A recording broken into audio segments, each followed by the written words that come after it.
The harsh fluorescent lights of the emergency room flickered above, casting a sterile white glow over the blood-stained sleeve of my hospital gown. The heart monitor beside my bed beeped in a frantic, irregular rhythm that mirrored the pounding ache in my skull. I tasted copper and ash, the lingering remnants of the airbag deploying at 60 miles per hour. My left arm was encased in a heavy fiberglass splint, throbbing with a dull, relentless fire. But the physical agony was entirely eclipsed by the sharp, desperate wails coming from the clear plastic bassinet parked inches from my mattress. Leo, my 6-week-old son, was crying. His tiny fists were curled into tight, trembling balls, and his face was flushed red with hunger and sheer terror. I dragged my good hand across my forehead, feeling the rough texture of the gauze taped over my lacerations, and grabbed my phone from the rolling tray table. My vision blurred as I dialed the only number I thought I could depend on in a life-or-death crisis: my mother. The phone rang 3 times before Helena answered. The background noise on her end was a chaotic symphony of zipping suitcases and cheerful Caribbean music playing loudly from a smart speaker. I gripped the plastic edge of my bed rail, trying to steady my breathing. "Mom." I gasped the words, scraping against my bruised throat. I was in a bad wreck. A drunk driver ran the red light on Peachtree. My arm is fractured in 2 places and I have a severe concussion. They are keeping me overnight for observation. I need you to come get Leo right now, please. There was a brief pause on the line, followed by a heavy, irritated sigh that I had heard a million times before. "Kendra, you have got to be kidding me," Helena snapped, her voice dripping with venomous inconvenience. "Do you have any idea what time it is? Jada and Preston's anniversary cruise boards in exactly 6 hours. We are in the middle of packing the formal wear for the captain's dinner. I cannot drop everything just because you decided to have a baby on your own and cannot manage a simple commute." Tears of disbelief pricked the corners of my eyes, but I forced them down, refusing to sound weak. "Mom, my car is completely totaled. I am literally attached to an IV drip," I pleaded, lowering my voice so the passing nurses would not hear my humiliation. "He is your grandson. He needs a safe place tonight." Helena scoffed, the sound sharp and metallic through the receiver. "You always ruin everything, Kendra. Always demanding attention when it is your sister's time to shine. Pay for a nurse. Use some of that corporate money you are always bragging about. I cannot embarrass Jada in front of Preston's wealthy white relatives just because you decided to be a careless single mother. Preston's parents paid for the VIP excursion package, and if we miss this flight, we lose thousands of dollars. Call a babysitter. Do not call back and stress your sister out." The line went dead with a hollow, echoing click. I stared at the black screen of my phone. The wailing from the bassinet continued, grounding me in the stark, freezing reality of my existence. For 34 years I had been the sensible one, the reliable one, the unseen foundation holding up the glittering facade of my family. I was the senior managing partner at a ruthless private equity firm who worked 80 hours a week so they could all play pretend. I swallowed the thick lump in my throat. The panic that had been suffocating me just moments ago vanished entirely, replaced by a cold, clinical clarity.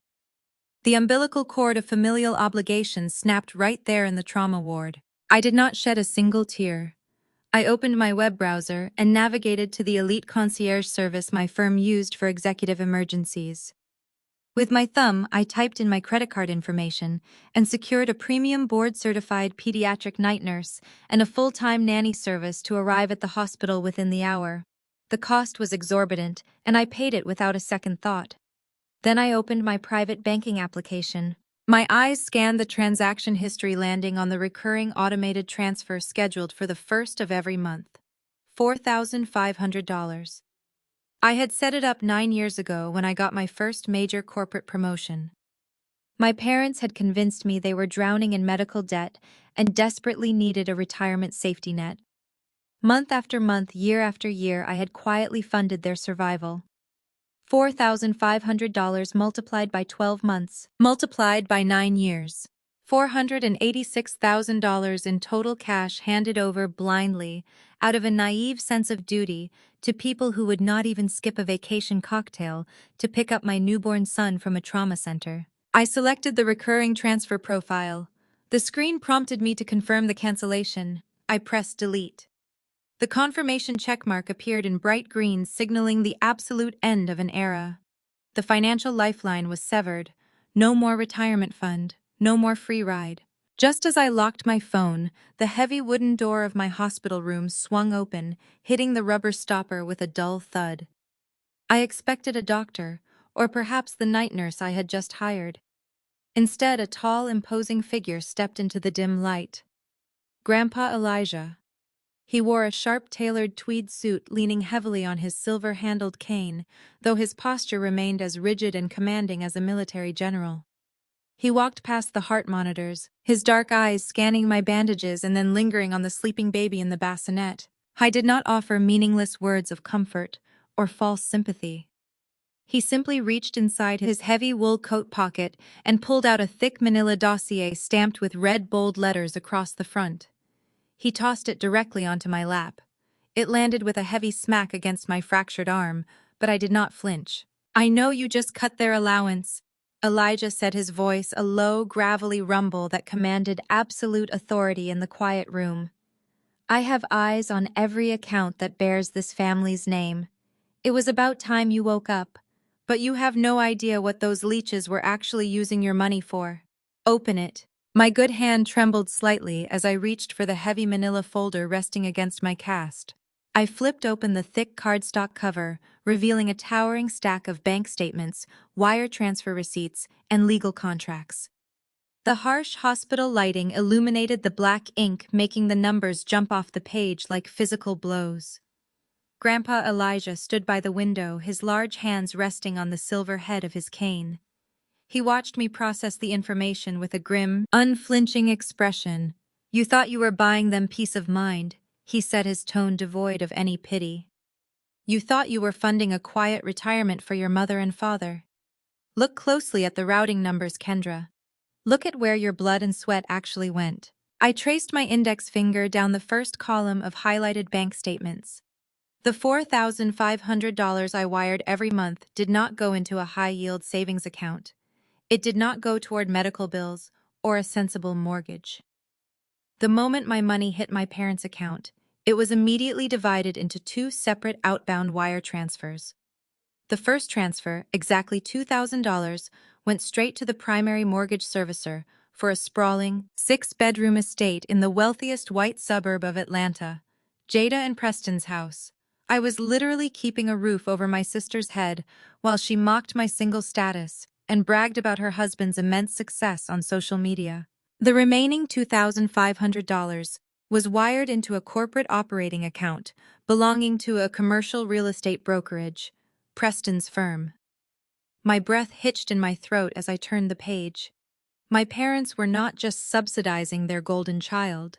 They were artificially propping up a failing business owned by an arrogant, racist man who made a sport out of belittling my career. Preston loved to flex his elite country club status at every family gathering, swirling his expensive scotch and making passive-aggressive comments about how corporate women like me were too masculine and aggressive to ever find a real man. He claimed he was a titan of industry. He claimed his wealth was generational and superior. I flipped to the next section of the dossier and a wave of pure, absolute rage washed over me.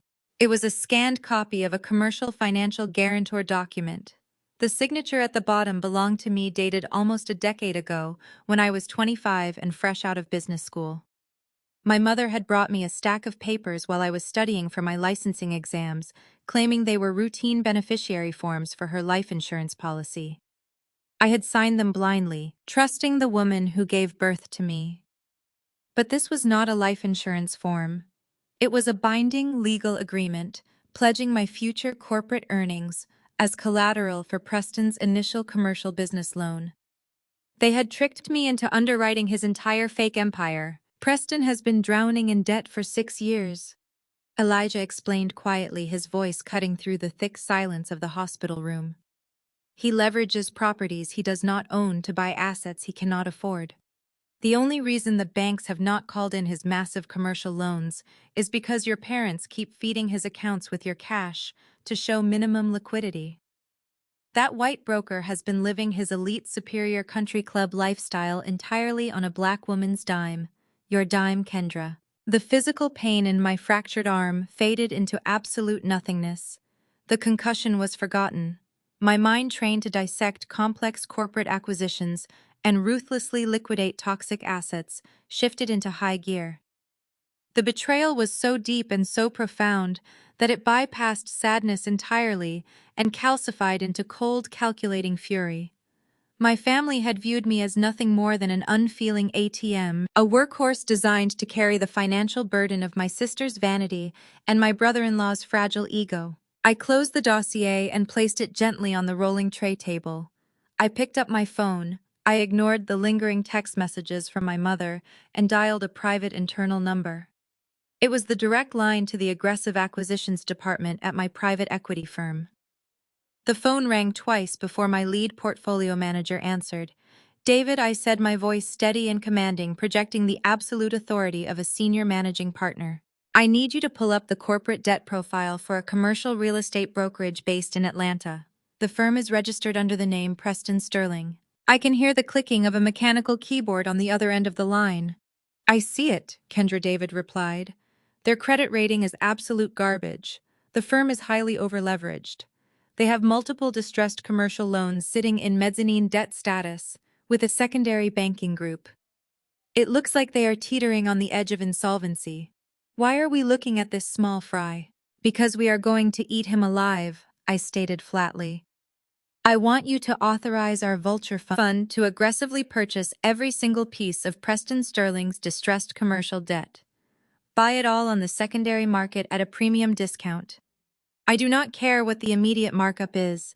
I want Sovereign Capital Partners to hold the exclusive rights to his entire corporate portfolio.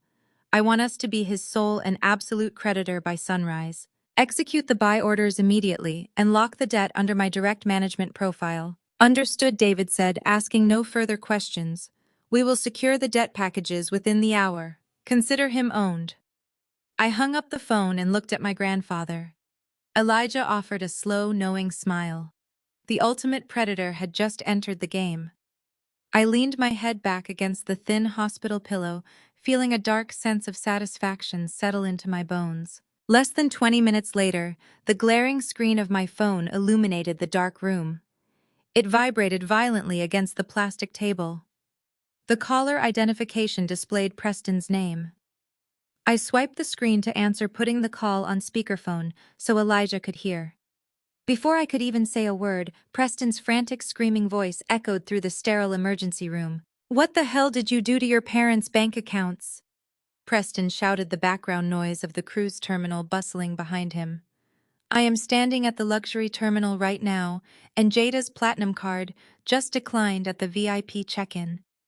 The teller said the funding source was completely terminated. Turn the money back on right now, Kendra, or I swear to God you will regret it." The speakerphone amplified Preston's frantic breathing, broadcasting his absolute panic into the quiet, sterile sanctuary of my hospital room. Behind his voice, the muffled announcements of the luxury cruise terminal blended seamlessly with the clinking of champagne glasses and the excited chatter of affluent vacationers. "Do you hear me?" Kendra Preston barked, his tone dripping with the arrogant, commanding authority he always tried to wield over me at family dinners. "We are standing in the middle of the priority boarding lounge. The concierge just cut Jada's platinum card in half, right in front of my former fraternity brothers and their wives. You are completely humiliating us. Unfreeze the bank account right now and fulfill your family duty. You know your parents rely on that monthly money to maintain their estate and support our ventures." Before I could even process the sheer magnitude of his delusion, the phone fumbled loudly, and Jada's shrill, panicked voice took over the connection. "Kendra, what is wrong with you?" she shrieked, entirely abandoning her usual composed golden child persona. "This VIP excursion package costs $20,000. We have luxury suites, private cabanas, and elite dining reservations booked entirely under that account. You are a miserable, jealous spinster, and just because you are sitting alone in some gloomy hospital room does not give you the right to ruin my perfect anniversary trip. Stop throwing a pathetic temper tantrum and fix this immediately. The security guards are asking us to step out of the priority line. Fix it now." I listened quietly to their coordinated tag team assault. feeling the cold, hard reality of their entitlement wash over my exhausted body. They did not ask a single question about my shattered arm. They did not ask about the severe concussion that made the hospital room spin every time I moved my head. They certainly did not ask about their 6-week-old nephew, who was sleeping peacefully just mere inches away from me in a clear plastic medical bassinet. Their entire universe revolved exclusively around maintaining a hollow, desperate illusion of wealth, and they viewed my physical trauma as nothing more than an inconvenient disruption to their itinerary. I glanced over at Grandpa Elijah, who was still standing silently by the window. He leaned heavily on his silver cane, his weathered face an unreadable mask of stoic judgment, as he listened to his grandchildren reveal their true nature. I brought my uninjured hand down to the phone and leaned closer to the microphone. "Jada," I said, my voice dangerously soft and entirely devoid of the sisterly warmth I had forcefully faked for over a decade. "I just stopped funding your husband's delusions of grandeur with my sweat and blood. I know about the secret house payments. I know about the fraudulent commercial guarantor documents you submitted. You and your fake titan of industry are completely cut off from my finances. Wash dishes on the ship to pay for your luxury cabana." "Are you insane?" Jada screamed back, her voice cracking in pure, unadulterated desperation. "You cannot do this to us. We will lose everything." "Watch me," I replied flatly. I tapped the red glowing button on the screen, instantly terminating the call and plunging the trauma room back into a heavy, absolute silence. I blocked both of their phone numbers with 2 quick, decisive swipes of my thumb. The frantic digital assault was finally over, but my real work had only just begun. I opened the highly encrypted email application on my phone. A secure priority message from David, my lead portfolio manager, was already sitting at the top of my inbox.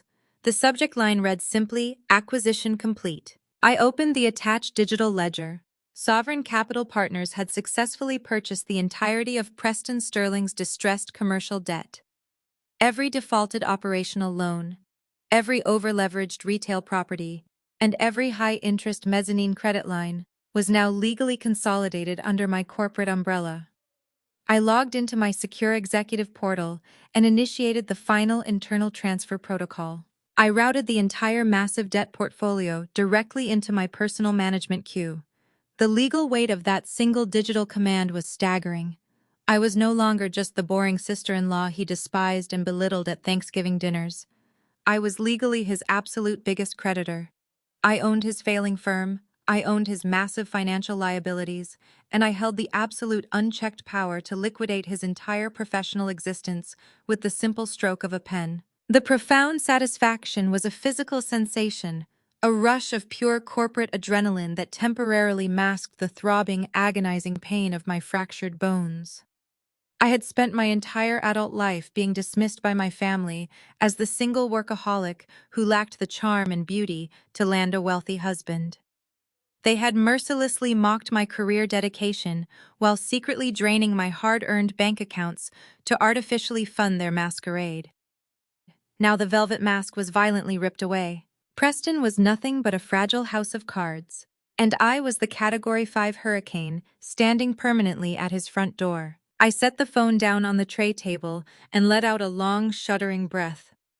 Leo stirred slightly in his bassinet, letting out a soft, tiny whimper before settling back into a deep, peaceful sleep. I reached out with my good hand, gently resting my fingers against his warm chest. I promised myself right then that he would never know the toxic financial manipulation that had defined my entire existence. Suddenly, the heavy wooden hospital door burst open with a violent crash, rebounding aggressively off the drywall and sending a massive shockwave of noise through the quiet room. Leo jolted awake instantly, his tiny face crumpling into a terrified, piercing wail. I sat up quickly, searing pain shooting up my damaged arm as Marcus and Helena stormed aggressively into the room. They were still wearing their matching designer resort wear, completely breathless and radiating absolute, unchecked panic. They did not look at my bloody bandages. They did not even glance at the screaming newborn baby in the corner. Marcus marched straight to the side of my hospital bed, his face twisted in desperate fury, and pointed a trembling finger directly at my face. "Wire that money right now," he commanded, his voice shaking with a terrifying, unhinged urgency. "Put the funds back into the account this second.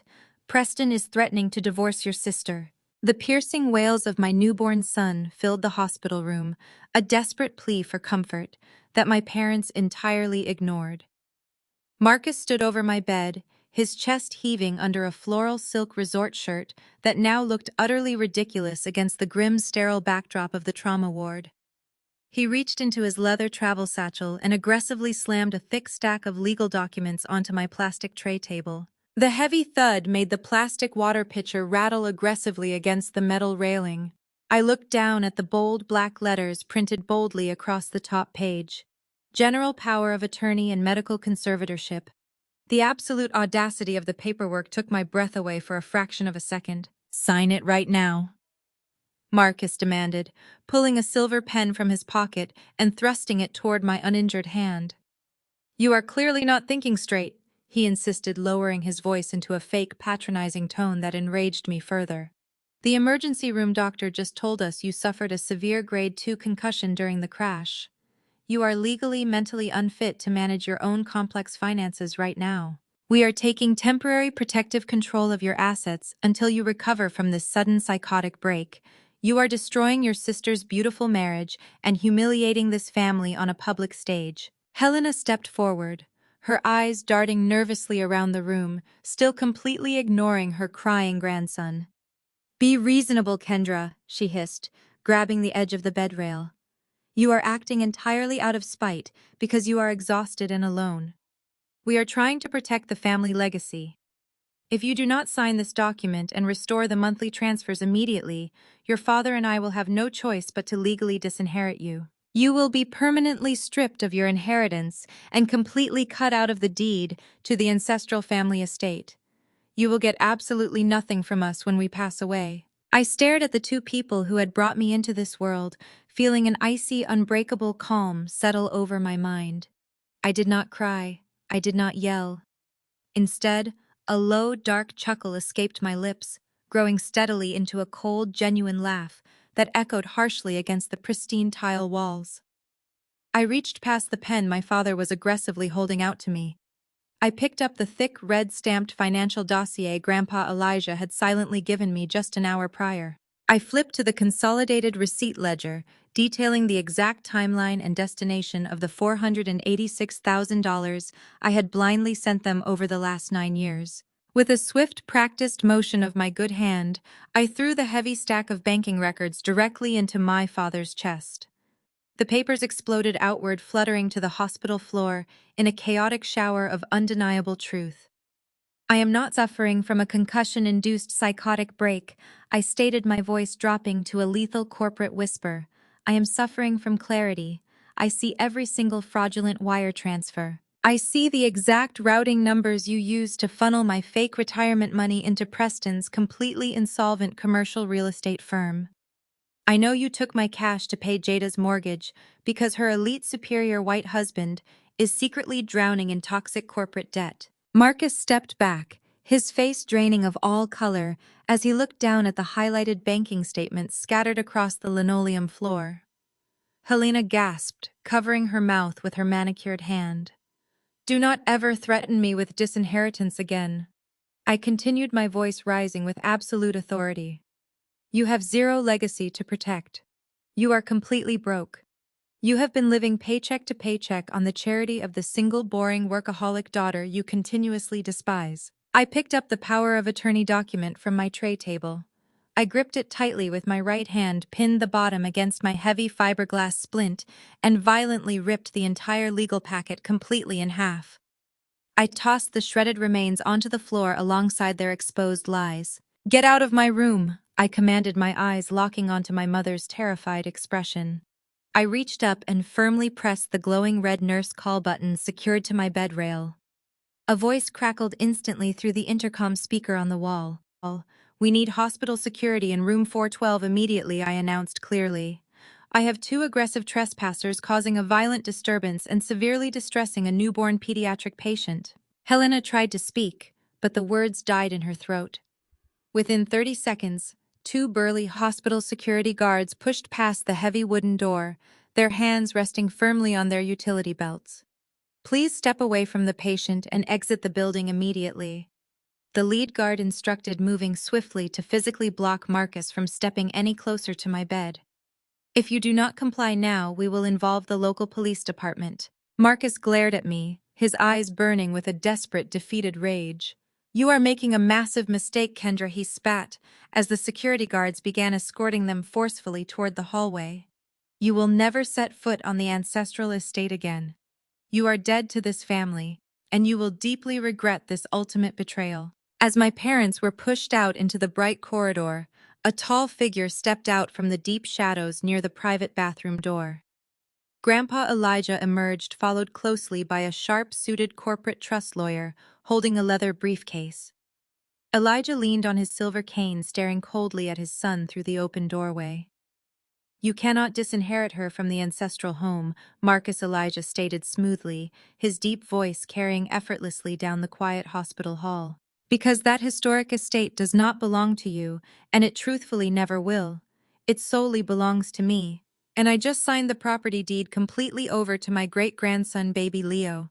The news of the ancestral deed transfer hit Marcus like a physical blow. He froze in the hospital hallway, staring back at Grandpa Elijah with an expression of pure, unadulterated shock, before the hospital security guards firmly shoved him forward, completely removing him from my sight. The heavy wooden door clicked shut, sealing the room in a sudden blessed silence. Elijah's lawyer gave a brief professional nod, placed a copy of the recorded property deed on my tray table, and quietly exited the room. I looked at the legal document, the official state seal gleaming under the harsh lights, and felt a profound sense of security for my sleeping son. But the momentary peace was violently shattered exactly 4 hours later. The morning sun was just beginning to aggressively cut through the thin hospital blinds when the door violently swung open once again. Humiliated, exhausted, and completely stripped of their luxury vacation, Jada and Preston had abandoned their Caribbean cruise and flown immediately back to Atlanta. Preston marched purposefully into my hospital room, trailing a slick, aggressively tanned country club lawyer who looked like he had just stepped off a yacht. Jada trailed weakly behind them, her designer luggage abandoned in the hall, her face streaked with mascara and pure manic desperation. Preston did not even bother acknowledging my extensive physical injuries. He stood aggressively at the foot of my bed, his jaw tight, his eyes burning with the cornered fury of a man whose entire false empire was actively collapsing. We are not playing these pathetic games anymore. Kendra. Preston sneered, his voice dripping with condescension and arrogant authority. You are going to call your private banker right now and unfreeze those familial accounts, or my legal counsel here is going to file a massive lawsuit against you before lunch for immediate breach of verbal contract regarding your established monthly stipend. You created a profound legal expectation of continued financial support, and you abruptly terminated it with malicious intent to harm my operational business. I stared at him, absolutely astounded by the sheer magnitude of his Caucasian audacity. You are threatening to sue me for deciding to stop giving away my own money? I asked softly, a cold smile touching the corners of my mouth. A verbal contract to fund your failing commercial real estate firm. Is that what they teach you at the elite country club bar, Preston? Preston's face flushed a deep, angry crimson. He stepped closer to the bed, gripping the plastic rail, weaponizing his racial and class privilege like a blunt instrument. Do not test me, you arrogant bitch, he spat, dropping the polite facade entirely. I know the head commissioner of Child Protective Services personally. We golf together every other weekend. I will make one phone call right now and tell them a single, violently brain-damaged mother working 80 hours a week in a ruthless corporate environment is completely unfit to raise a fragile infant. They will take that kid away from you before the sun sets. Turn the money back on immediately, or lose the kid forever. I am not asking you again. Jada whimpered behind him, hiding her face entirely, complicit in her husband's monstrous threat to kidnap her own nephew just to save her platinum credit cards. The air in the hospital room turned to absolute ice. The remaining shreds of my familial tolerance, evaporated instantly, replaced by a ruthless, unyielding corporate instinct to utterly destroy the threat standing in front of me. I did not flinch. I did not scream. I calmly picked up my phone with my uninjured right hand. I opened my secure corporate email client. I selected the urgent internal distribution list that connected directly to the primary risk management officers at all 4 major international banking institutions that Sovereign Capital Partners partnered with. I typed a single decisive sentence. Flag the commercial entity known as Preston Sterling Real Estate for immediate global credit suspension due to confirmed high-risk operational insolvency and severely suspected financial fraud. I attached the internal tracking number for the debt portfolio my vulture fund had acquired the previous night. I pressed send. I set the phone down and looked directly into Preston's eyes. "You should probably check your corporate liquidity, Preston," I said quietly. Preston laughed, a harsh, dismissive sound. "You think sending a pathetic little email from your hospital bed scares me?" he mocked, leaning back with a smug expression. "My firm has impeccable credit lines. We are an elite institution. You are nothing but an overpaid administrative assistant playing pretend in the big leagues." Before he could finish his racist tirade, his slick lawyer's phone chimed aggressively with a high-priority emergency alert. The lawyer pulled his phone from his tailored suit jacket, annoyed by the interruption. He glanced at the glowing screen and his deep tan seemed to instantly vanish, replaced by a sickly, absolute pale white. His eyes widened in sheer, unadulterated panic. He looked up slowly, staring at Preston with a look of pure professional terror. The lawyer leaned in and whispered frantically, his voice trembling loudly enough for everyone in the quiet room to hear clearly. "Preston, your commercial credit lines were just aggressively frozen on a global scale. Every single operational account, every mezzanine loan, every line of revolving credit is completely locked out by the primary syndicates. We just bounced 5 massive payroll checks. We have 0 liquidity left. You are completely bankrupt." The absolute silence that followed the lawyer's frantic declaration was deafening. Preston stared at his legal counsel with a look of pure, unadulterated incomprehension. His mind, conditioned by a lifetime of privilege and unearned bailouts, simply refused to process the reality of the situation. He snatched the phone directly out of the lawyer's trembling hand and stared violently at the glowing screen. The emergency banking alerts were stacked one on top of the other in bright red text, confirming the catastrophic failure of every single corporate account tied to his name. But instead of accepting defeat, Preston's massive ego manufactured an immediate delusion. "This is a ridiculous technical glitch," Preston roared, throwing the phone back into the lawyer's chest. "Some incompetent diversity hire at the primary syndicate clearly pressed the wrong button on an automated compliance update. My firm is an elite institution. We manage millions in prime commercial real estate. They do not just freeze accounts of my magnitude without a formal board review. I play golf with the regional vice president of commercial lending every single month. This is nothing but a clerical error." He turned his furious gaze back to me, pointing a shaking finger at my hospital bed. "You think you won something today, Kendra?" He sneered, his voice dripping with venomous arrogance. "You are literally nothing. You sit at a desk and push papers for people who actually build things. I am going to drive down to the regional banking headquarters right now, fix this pathetic administrative mistake, and then I am coming back here to ensure Child Protective Services takes that kid from you. Let us go, Jada." He grabbed his weeping wife by her expensive designer jacket and physically dragged her out of the hospital room, followed closely by his utterly panicked lawyer.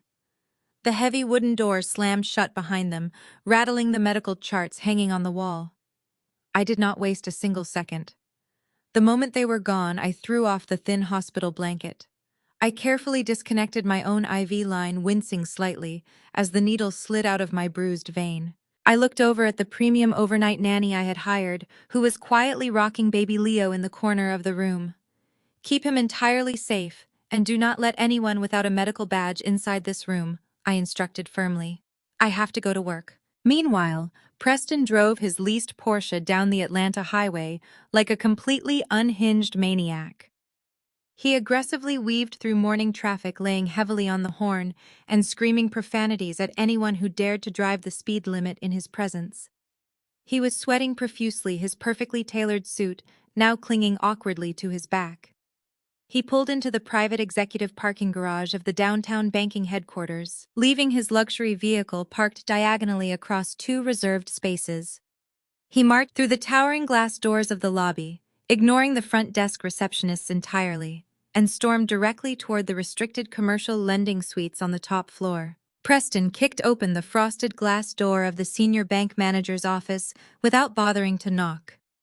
Mr. Harrison, a seasoned banking veteran with silver hair and a completely unflappable demeanor, looked up calmly from his mahogany desk. Preston slammed his hands down on the polished wood, leaning forward aggressively to project maximum physical intimidation. "Listen to me very carefully," Harrison Preston barked, his face turning a deep shade of crimson. "Someone in your incompetent compliance department just triggered a mass freeze on my entire corporate portfolio. I have payroll checks bouncing and contractors waiting for wire transfers. I demand that you lift this freeze instantly. My family has done business with this institution for over a decade. I have an impeccable reputation in this city. If you do not restore my liquidity right this second, I will pull my entire commercial portfolio and take my massive business to your biggest competitor before lunch. You will personally lose your job for mishandling an elite client." Mr. Harrison did not flinch. He did not apologize. He simply reached into his desk drawer and pulled out a single heavy piece of corporate stationery. He slid it slowly across the polished mahogany surface until it rested directly under Preston's sweating hands. "I am afraid you do not have a portfolio to pull," Mr. Sterling Harrison stated, his voice completely devoid of emotion. "We no longer hold your accounts. We no longer manage your credit lines. In fact, you no longer hold any operational business with this banking institution whatsoever." Preston stared blindly at the document. "What the hell are you talking about?" he demanded, snatching the paper off the desk. "Read the notice," Harrison replied smoothly. "As of early this morning, every single piece of your distressed commercial debt, your over-leveraged mortgages and your defaulted mezzanine loans were formally consolidated and purchased on the secondary market at a massive premium. Your firm was flagged for high-risk insolvency and suspected financial fraud. We were legally obligated to offload the toxic assets immediately. We sold your entire professional existence to a private vulture fund. You do not owe us anything anymore. You owe them everything." Preston read the bold black letters at the top of the formal notice. Sovereign Capital Partners. His heart hammered aggressively against his ribs. He refused to believe a massive private equity firm had swooped in overnight just to target him. He pounded his fist on the desk. "I demand to speak to the managing partner in charge of this acquisition." Preston screamed, spittle flying from his lips. "I want the executive who authorized this buyout in this room right now. I will not be bullied by some faceless corporate raider. Get them on the phone immediately." Mr. Harrison looked past Preston, his eyes fixing calmly on the frosted glass door. "That will not be necessary," Mr. Sterling Harrison said quietly. "The managing partner is already here." The heavy office door clicked open. Preston spun around aggressively, ready to unleash a torrent of arrogant abuse at whoever walked through the frame. The words died instantly in his throat. I stepped into the executive suite. I had traded my bloody hospital gown for a razor-sharp tailored black designer suit. My fractured arm was secured securely in a sleek, discreet black medical brace that blended perfectly with the fabric. My concussion headache was masked entirely by pure, unadulterated adrenaline. I looked Preston directly in the eyes, watching the absolute horror register on his sweating, pale face as he finally realized the catastrophic magnitude of his situation. I walked slowly to the leather executive chair beside him and rested my uninjured hand on the backrest. "Take a seat," I commanded smoothly, offering a cold, terrifying smile that did not reach my eyes. "We need to discuss your immediate liquidation." Preston collapsed into the leather executive chair, his legs entirely giving out beneath him. He stared at me with wide, terrified eyes, his mouth opening and closing without producing a single sound. The arrogant, untouchable commercial real estate broker had completely vanished, replaced by a broken man, realizing he was suddenly at the absolute bottom of the food chain. I did not waste my breath negotiating with a sinking ship. I slid a towering stack of liquidation documents across the mahogany desk. I gave him 24 hours to vacate his prime office space before my asset recovery team physically seized the property. Preston stumbled out of the banking headquarters in a complete daze, completely stripped of his fake empire. But instead of accepting his total defeat, he ran straight back to his primary enablers. Realizing that I held the absolute and undeniable upper hand in every financial sector, my parents desperately shifted their battleground. If they could not legally force me to fund their luxurious delusions, they decided to weaponize public humiliation and religious guilt. Marcus was a highly respected deacon at our prominent family church in downtown Atlanta. He wielded his spiritual authority like a heavy club, constantly demanding respect from the wealthy congregation. Less than 48 hours after Preston's firm was legally seized, I received a cold mandatory summons from the senior pastor. My family had organized a massive emergency intervention in the main sanctuary, framing it as a spiritual crisis to force me into absolute submission. I arrived at the sprawling megachurch just after sunset. The massive stained glass windows cast long, imposing shadows across the polished marble floors of the foyer. I did not come alone. I walked through the heavy double doors flanked by two people. On my right was my lead corporate forensic accountant, a quiet, brilliant man carrying a heavy leather briefcase. On my left was Grandpa Elijah, leaning smoothly on his silver cane, his presence commanding immediate respect from anyone who dared to look his way. We entered the main sanctuary. The massive room was entirely empty, except for the front row of mahogany pews. The entire board of church elders was seated together in a tight, judgmental circle. Marcus stood proudly at the center of the altar wearing his finest tailored Sunday suit. Helena was putting on the absolute performance of a lifetime. She stood near the pulpit clutching a lace handkerchief to her chest, openly sobbing in front of the highly influential congregation leaders. "Our daughter has completely lost her mind since the terrible car accident." Helena wept loudly, her voice echoing dramatically through the cavernous sanctuary. "The concussion has severely altered her personality. She is acting entirely out of pure, unadulterated jealousy. She is actively trying to destroy her sister's beautiful marriage and ruin our family legacy because she is miserable and alone. She needs profound spiritual guidance and strict familial intervention before she completely destroys everything we have built." The senior pastor, a stern man who had always favored my father's heavy monetary donations, looked down at me from the pulpit with deep disappointment. "Kendra," he began, his voice dripping with heavy religious condescension, "the Bible commands us to strictly honor our mother and father. You are causing immense strife within this holy congregation. You must immediately release the financial hold on your brother-in-law's company and restore the monthly accounts to your parents. We are here to pray the bitterness and jealousy out of your hardened heart." I did not yell. I did not defend my moral character to men who had blindly ignored my existence for 34 years. I simply nodded to my forensic accountant. He stepped forward silently, opening his heavy leather briefcase.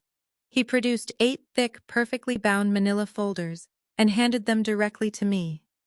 I walked calmly up the carpeted steps toward the pulpit. My heels clicked with sharp, authoritative precision against the hardwood floor. I did not hand the folders to my parents. I walked directly past them and quietly passed a manila folder to every single church elder sitting in the front row. I handed the final thickest folder directly to the senior pastor. "I am not here for spiritual guidance," I stated, my voice echoing clearly through the massive room, completely devoid of any emotion. "I am here to expose a massive financial crime occurring directly inside your sanctuary. Open the folders." The elders hesitated, confused by my absolute calm. The senior pastor slowly opened the cover of his folder. His eyes instantly widened. I watched the color rapidly drain from his face as his eyes scanned the highlighted routing numbers. "Those are the highly confidential bank statements for the primary church donation fund," I explained quietly, ensuring every single person in the room heard me perfectly. My forensic team gained legal access to these operational records during the total acquisition of Preston Sterling's commercial debt profile. Look at the transaction dates from the past 36 months.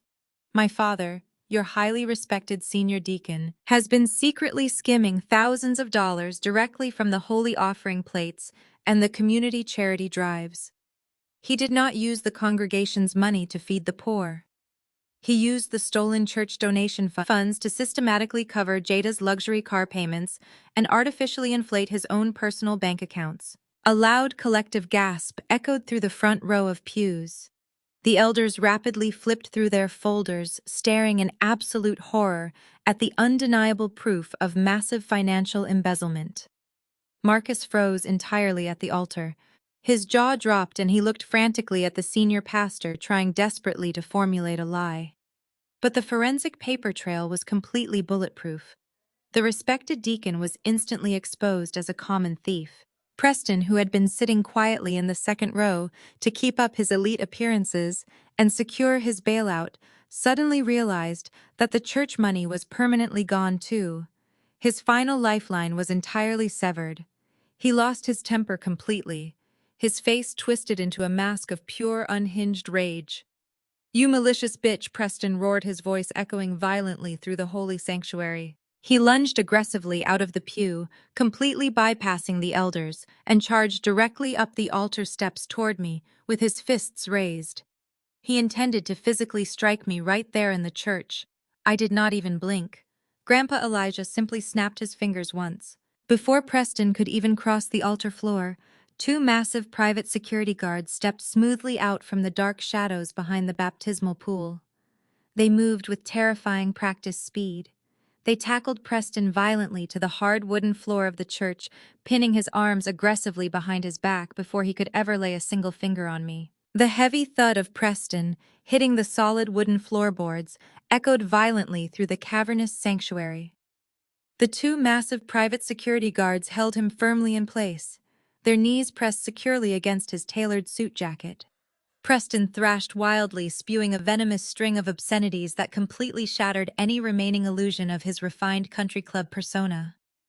The senior pastor stared down at the struggling man in absolute horror, then shifted his furious gaze back to the manila folder in his trembling hands.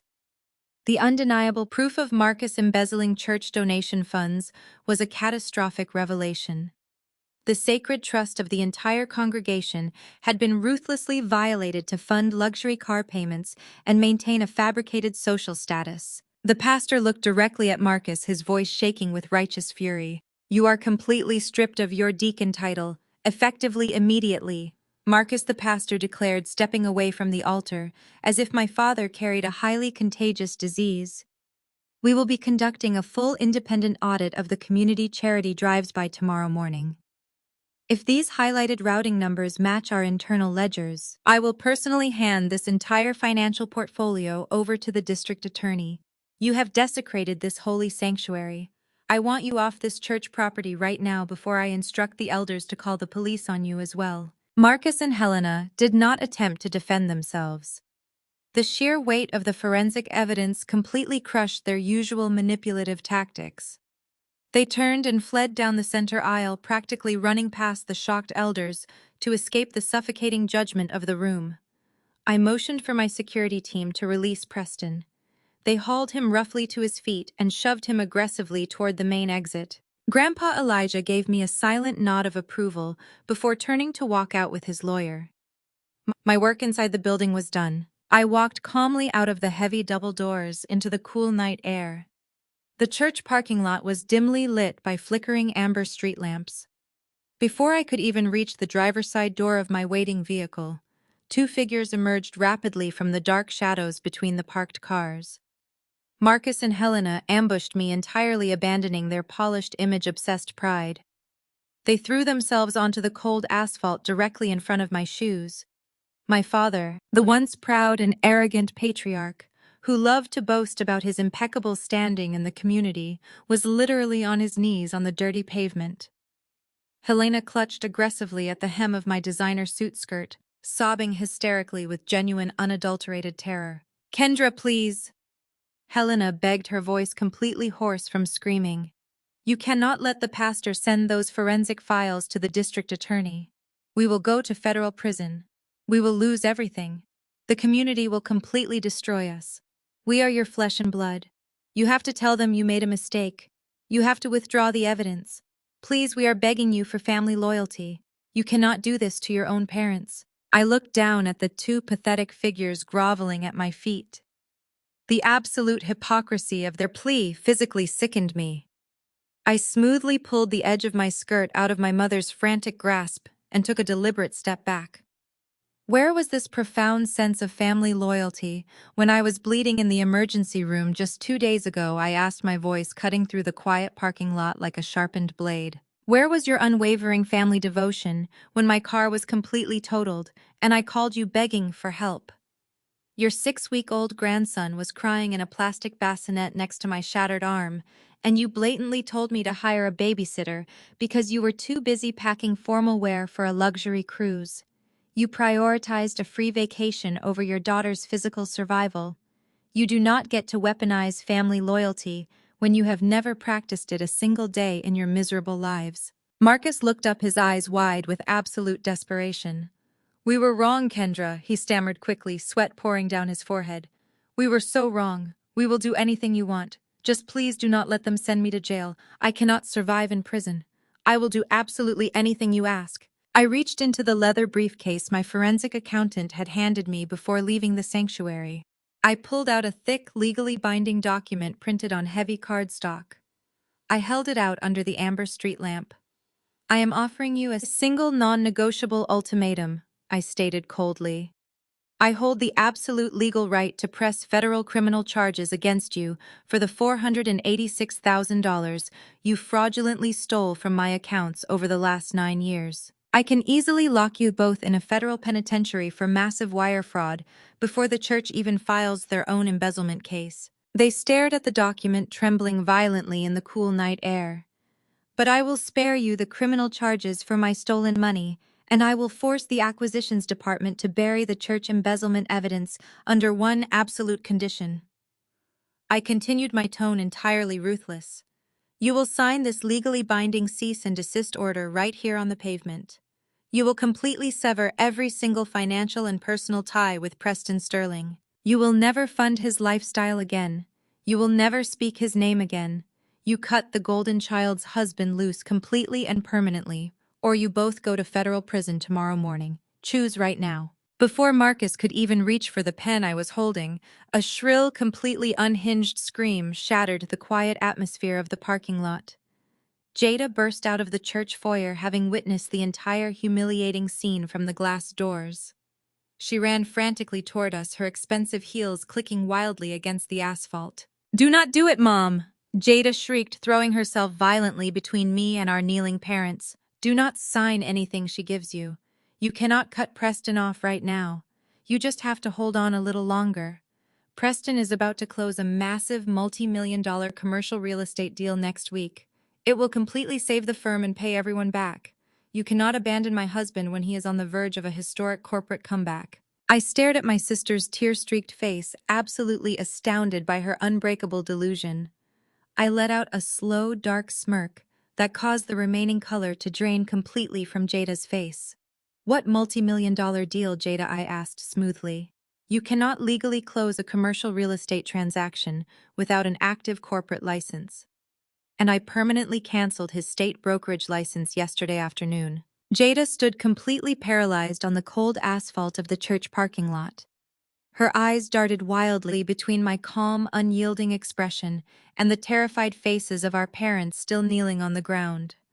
The reality of my words slammed into her carefully constructed reality like a freight train. Without an active state brokerage license, Preston was legally barred from conducting any commercial real estate transactions in the entire state of Georgia. His imaginary multi-million-dollar deal was instantly reduced to absolute dust.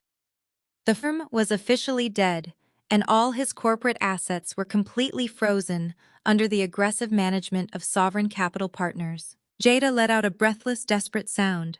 She turned aggressively toward Marcus and Helena, grabbing her mother by the shoulders and pulling her forcefully up from the dirty pavement. "Mom, get up right now," Jada demanded, shaking Helena violently. "You have to fix this immediately. Preston is on the brink of total bankruptcy. Sovereign Capital holds his entire corporate portfolio. We have zero liquidity."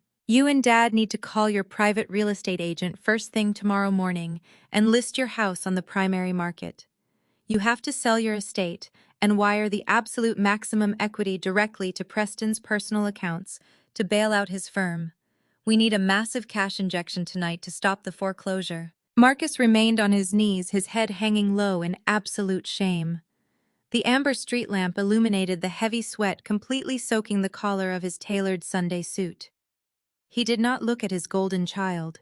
He stared blankly at the scattered pebbles on the asphalt. "We cannot sell the house, Jada," he whispered, his voice cracking with profound, pathetic defeat. "We do not have any equity left to pull from the property." Jada froze, dropping her hands from Helena's shoulders. "What are you talking about?" she snapped, her voice rising in sheer panic.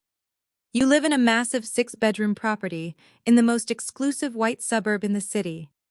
You have owned that estate for over 20 years.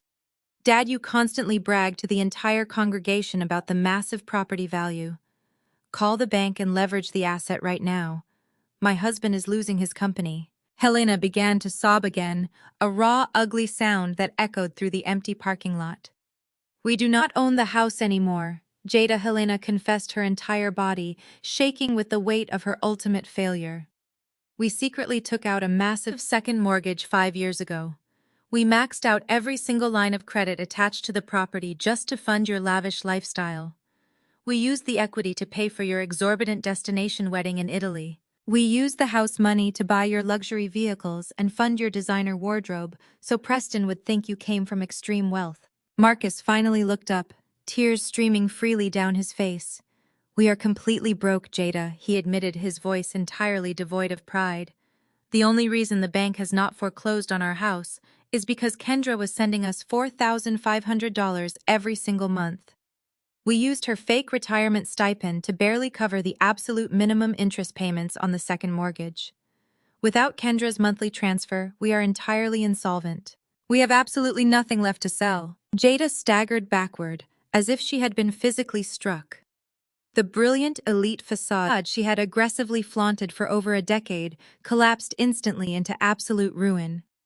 Her perfect parents were entirely bankrupt, completely drowning in secret debt incurred solely to maintain her fake social status.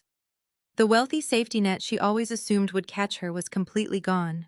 I watched the devastating realization wash over my sister, feeling absolutely zero sympathy for her manufactured plight. I reached into my designer leather handbag and pulled out a single crisp manila envelope. I stepped forward and held the envelope out directly toward Jada. "Your parents cannot save him," I stated coldly, my voice slicing through the heavy emotional atmosphere. "But I can." Inside this envelope is a ruthless, legally binding corporate buyout offer from Sovereign Capital Partners. It is specifically drafted for Preston. Tell him to read every single page very carefully. Jada snatched the envelope from my hand with trembling fingers. She ripped open the seal and pulled out the thick stack of legal documents. "What is this?" she demanded, her eyes aggressively scanning the dense legal jargon printed on the first page. "It is his only path to completely avoiding a federal penitentiary," I explained smoothly, maintaining absolute corporate authority. "I will legally assume the entirety of his company's toxic debts. I will satisfy the mezzanine lenders. I will prevent the primary syndicates from filing massive federal wire fraud charges against him for the forged guarantor documents. I will save him from total legal destruction and completely clear his immediate criminal liability. But I will not do it for free." I paused, ensuring she heard the absolute finality in my tone. "I am buying the entire firm, the intellectual property, the client lists, and the physical office space for exactly $1. I will hand him a single crisp $1 bill, and he will sign the entire company over to Sovereign Capital Partners. Furthermore, he must entirely vacate the downtown commercial premises immediately. He takes absolutely nothing but his personal briefcase." Jada stared at the single dollar figure printed boldly on the final signature page of the buyout agreement. Her hands shook violently. She turned and sprinted toward the edge of the parking lot where Preston was still pacing aggressively near his leased luxury car after being physically ejected from the church. She shoved the documents directly into his chest. Preston scanned the buyout offer under the dim streetlights. His face rapidly shifted from absolute panic to pure unhinged fury. The massive fragile ego of the elite commercial broker completely shattered. He realized a black woman he despised had successfully cornered him into selling his entire professional legacy for a single piece of pocket change. Preston aggressively ripped the heavy legal contract completely in half. He threw the shredded pieces violently into the night wind. "I would rather die than sell my legacy to you," he spat, his voice completely raw with arrogant rage. "You will never own me." He turned his back to us and aggressively pulled his phone from his suit pocket. He dialed a highly encrypted number, ignoring Jada's frantic pleas. "I need $2 million in cash," Preston whispered frantically into the receiver, entirely abandoning the banking system to call a shadow loan shark. "I have the required collateral. I need the money delivered today." The heavy steel door of the abandoned industrial warehouse echoed loudly as Preston stepped into the damp interior. He was out of options and out of time. The legitimate banking system had permanently locked him out, and Sovereign Capital Partners held the absolute rights to his entire professional existence. Desperation had driven the once elite commercial real estate broker to the absolute darkest corners of the city financial underworld. He stood nervously under a single flickering halogen bulb, clutching a sleek leather briefcase tightly against his chest. A massive, heavily tattooed man stepped out from the deep shadows, dragging a metal folding chair across the concrete floor. This was the Shadow Loan Shark, a ruthless underground financier who operated strictly in untraceable cash and extreme violence. Preston swallowed the thick knot of pure terror in his throat. "I explicitly asked for exactly $2 million in raw currency to artificially inflate his frozen corporate accounts and stave off the immediate government foreclosure." The loan shark did not smile. He simply demanded the physical collateral required to secure such a highly illegal transaction. The underground criminal syndicate did not accept verbal promises or country club reputations. They required hard, legally binding assets that they could violently liquidate if Preston defaulted on the exorbitant weekly interest payments. Preston opened his designer leather briefcase with trembling fingers. He pulled out a thick stack of heavily notarized property documents and slid them across the rusted metal table.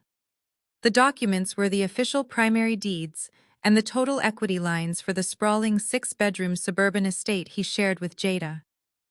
The loan shark inspected the paperwork closely, his dark eyes scanning the signatures at the bottom of the final page. He grunted in approval, signaling his massive enforcer to bring out the duffel bags filled with unmarked bills. Preston had successfully secured the illegal loan, but he had committed an unforgivable federal crime to accomplish it. The signature on the bottom of the property deed was a total forgery. Jada had absolutely no idea that her pristine suburban estate was now legally heavily leveraged against a violent criminal organization. Earlier that morning, while Jada was sobbing hysterically in their master bedroom over the devastating loss of her parents' wealth, Preston had locked himself securely inside his private home office. He had pulled the original property deeds from his locked wall safe. The house was technically in Jada's name, a strategic legal maneuver they had executed years ago to protect the primary asset from any potential commercial bankruptcy proceedings. Preston needed her legal authorization to put the house up as collateral, but he knew she was too unstable and terrified to ever agree to such a massive risk, so he simply bypassed her completely. He took a heavy blue ink pen and meticulously traced her elaborate signature onto the bottom of the illicit loan contract. He stared at the forged document, entirely convincing himself that he was executing a necessary heroic maneuver. His massive, fragile ego and deeply ingrained white savior complex allowed him to completely justify the severe federal felony. He truly believed he was the elite, brilliant businessman who would take this underground cash, quickly flip a distressed commercial property in a matter of days, and quietly pay back the violent loan shark before the first massive interest payment was even due. He convinced himself that Jada would never ever have to know about the severe financial danger he had placed her in.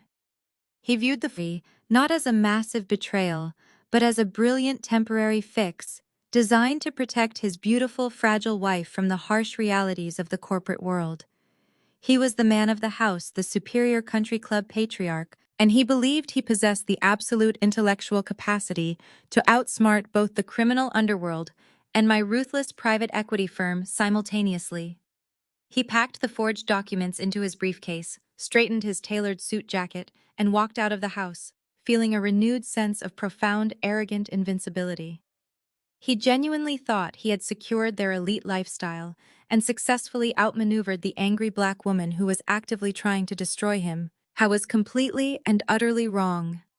The moment the underground criminal syndicate officially filed the massive shadow lien against the suburban property to secure their legal claim to the asset, the advanced digital tripwires at Sovereign Capital Partners were immediately triggered.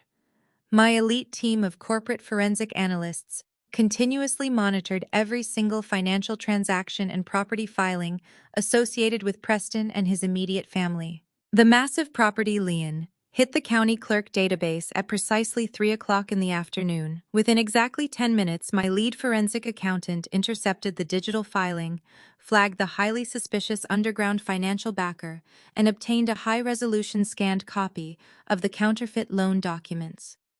He brought the encrypted digital file directly to my executive suite. I studied the highly magnified signature on the screen, instantly recognizing the rigid, unnatural pen strokes that clearly indicated a rushed forgery.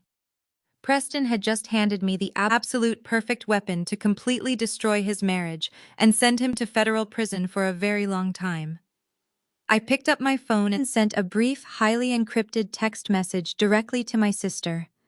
I instructed her to meet me at a highly exclusive coffee shop in the downtown financial district.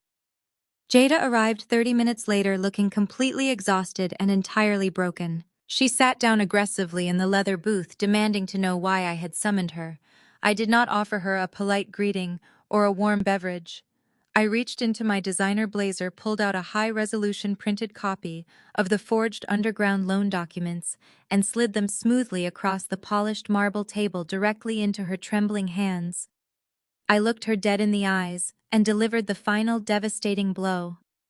"Your perfect husband just turned you into a federal felon, Jada." Jada stared down at the polished marble table of the exclusive coffee shop, her eyes locked aggressively onto the high-resolution scanned documents I had just placed in front of her. The heavy silence between us was only broken by the soft hum of the espresso machines and the quiet murmurs of the wealthy financial district patrons surrounding our leather booth. She slowly reached out with a trembling manicured finger and traced the blue ink signature at the absolute bottom of the final page. It was her name, beautifully scripted, legally binding her to a violent underground criminal syndicate for $2 million in raw cash. But instead of accepting the devastating reality of her husband's ultimate betrayal, Jada violently pushed the papers back across the marble surface. She scoffed loudly, a harsh defensive sound that drew the immediate attention of a nearby waiter. "You are completely delusional," Kendra. Jada snapped, her voice rising in sheer denial. "You actually sat in your corporate office and paid your little forensic accountants to doctor these fake papers just to scare me. You photoshopped my signature onto some ridiculous mobster movie loan document because you are deeply, fundamentally obsessed with destroying my perfect marriage." Preston is an elite commercial real estate broker. He comes from old money. He would absolutely never resort to begging some shadow loan shark for cash, and he would certainly never forge my legal signature. "You are sick, Kendra. You are a sick, jealous woman trying to frame my husband for a federal crime." I did not flinch at her aggressive accusations. I simply leaned back against the plush leather seating and maintained complete, unbreakable eye contact. I am not the one facing 20 years in a federal penitentiary for massive wire fraud. Jada, I stated evenly, my voice entirely devoid of emotion. I do not need to fabricate evidence to destroy Preston. He is doing a spectacularly efficient job of completely ruining himself. If you truly believe these documents are heavily doctored corporate lies, then prove me wrong right now. Pick up your phone, call your perfect husband, put him on speakerphone right here in the middle of this coffee shop, and ask him exactly where he secured the $2 million cash injection to artificially inflate his frozen accounts this morning.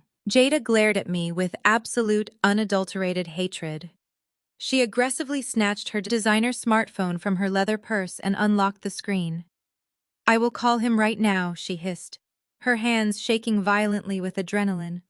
I am going to expose your malicious little corporate game, Kendra, and then I am going to hire a massive legal team to sue you for extreme defamation.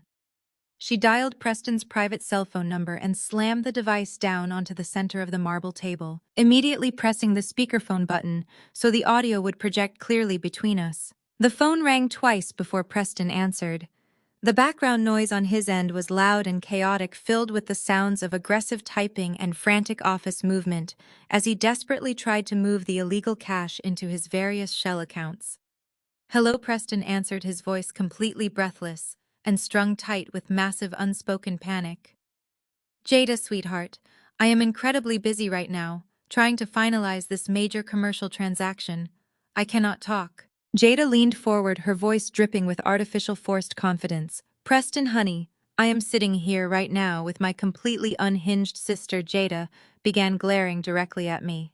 She is trying to convince me that you went to some terrifying underground loan shark this morning and illegally borrowed $2 million in cash. She even printed out these ridiculous fake legal documents claiming you secretly forged my signature to put our entire suburban estate up as collateral. Tell Kendra she is completely insane so I can finally leave this miserable coffee shop. The absolute dead silence that immediately followed her statement was the loudest sound I had ever heard. For 10 agonizing seconds, the only noise projecting from the speakerphone was Preston's heavy, rapid breathing. The forced confidence entirely drained from Jada's face, instantly replaced by a sickening, pale realization. Preston, Jada whispered, her voice suddenly cracking with profound terror. Tell her she is lying. Tell her you did not sign my name on those papers. Jada, you have to listen to me very carefully. Preston finally stammered, his elite country club facade completely shattering through the digital connection. You simply do not understand high finance. The corporate market is incredibly aggressive right now, and I had to make a rapid executive maneuver to ensure our survival. Your sister illegally froze all of my legitimate commercial credit lines. She backed me into an impossible corner. I had to secure immediate alternative funding to save the firm from total government foreclosure. Did you forge my signature, Preston? Jada screamed at the phone, completely ignoring the stares of the wealthy patrons sitting at the tables around us. Did you legally tie my name to a massive underground criminal syndicate? It is just a temporary fix! Jada Preston shouted back, his voice rising in panicked, desperate defense. He completely abandoned any pretense of innocence and immediately weaponized his massive white savior complex. I did this entirely for us. I did this to keep a roof over your head. I did this so you can keep driving your luxury vehicles and shopping at designer boutiques without ever having to worry about money. You have absolutely zero concept of what it takes to maintain our superior lifestyle. I am flipping a distressed commercial asset on Friday. I will pay the syndicate back in full before the week is over, and the lien will be completely erased. You were never supposed to find out. Just go home and let me handle the business. I am the man of this house. The digital connection clicked dead as Preston aggressively terminated the call. Jada sat entirely paralyzed in the leather booth. The absolute gravity of her new reality crushed her completely. She was legally bound to a violent shadow loan shark. Her pristine suburban estate was heavily leveraged as criminal collateral. Her husband had just confessed to committing a severe federal felony using her identity. Her entire world, built entirely on shallow wealth and fake social superiority, completely disintegrated into absolute dust right in front of her eyes. Jada burst into violent, uncontrollable tears. She lunged forward across the marble table, aggressively grabbing my hands. Kendra, please, she sobbed hysterically, her expensive mascara running heavily down her face. You have millions of dollars in your private equity fund. You can completely pay off this illegal loan right now. You can clear my name. I am your sister. I will go to federal prison. The syndicate will come to my house and kill me. Please, I am begging you, use your corporate wealth to save me from this nightmare. I calmly pulled my hands out of her frantic, desperate grip. I picked up my porcelain cup and took a slow, deliberate sip of my dark espresso. I am a highly successful corporate businesswoman, Jada, I stated coldly, looking down at her weeping form. I am not a charity organization. You chose to marry him. You spent a decade actively funding his massive delusions and viciously mocking my independence. You fix it. Meanwhile, back in his chaotic office, Preston stared in absolute horror at his silent phone. He realized Jada knew everything. He realized I held the undeniable physical proof of his massive forgery. Cornered, bankrupt, and completely desperate, Preston pulled out his encrypted contact list. He bypassed his elite lawyers and directly dialed a notoriously sleazy tabloid journalist. He offered the reporter a massive exclusive exposé, promising to completely destroy the reputation of Sovereign Capital Partners with fabricated stories of corporate corruption. He was preparing to blackmail me on a massive, highly public scale. Preston sat in his seized downtown office, feverishly typing his weapon. His financial empire was gone, but his bloated ego convinced him he could win by destroying my public reputation. He spent 2 hours on a burner phone with a sleazy tabloid journalist known for sensationalized corporate hit pieces. Together, they drafted a fabricated, highly defamatory article designed to paint me as a ruthless, unhinged corporate raider who violently abused her family to secure massive financial gains. Preston finished reviewing the drafted manuscript on his computer screen. The headline was incredibly aggressive, framing him as the hard-working victim of a malicious corporate takeover orchestrated by a bitter relative. He opened his encrypted email client, attached the drafted article, and typed my corporate email address into the recipient line. He hit send with an arrogant smirk on his face. Less than a minute later, my private smartphone chimed on the marble table of the coffee shop. Right after Jada had frantically run out the door, I opened the email. The subject line was written in all capital letters, demanding my immediate attention. I read through the attached article draft. It was a masterpiece of pure fiction filled with fabricated quotes from anonymous sources claiming, "I systematically terrorized my sister and weaponized my private equity fund to ruin honest businessmen." The actual text of the email was even more bold. Preston formally laid out his extortion demands in plain language. He demanded that I completely forgive the massive commercial debt Sovereign Capital Partners had legally acquired. He demanded that I use my personal corporate funds to pay off the $2 million illegal loan he had secured from the criminal syndicate. Finally, he demanded a formal written apology for publicly humiliating him at the hospital and the church. If I did not instantly comply with every single demand by the end of the business day, he promised to greenlight the publication of the defamatory article across several tabloid networks. He actually believed this pathetic extortion attempt would force me into absolute submission. He followed up his outrageous demands with a second deeply insulting email, specifically designed to trigger an emotional response. He typed rapidly, entirely abandoning any semblance of professional decorum.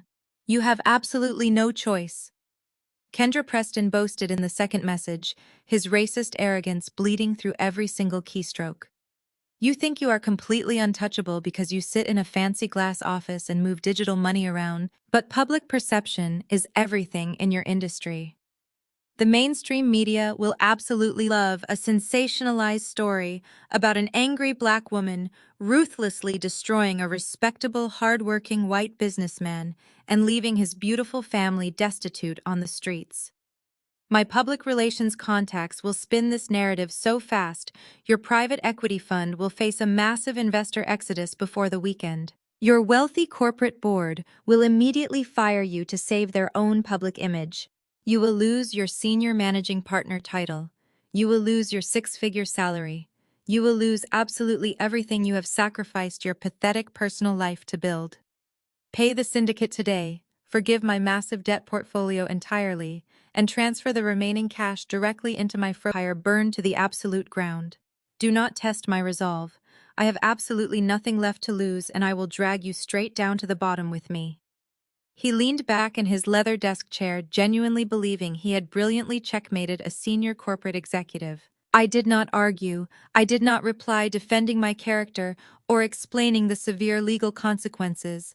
I did not call him. I simply downloaded the drafted tabloid article and the 2 incriminating emails detailing his explicit financial extortion.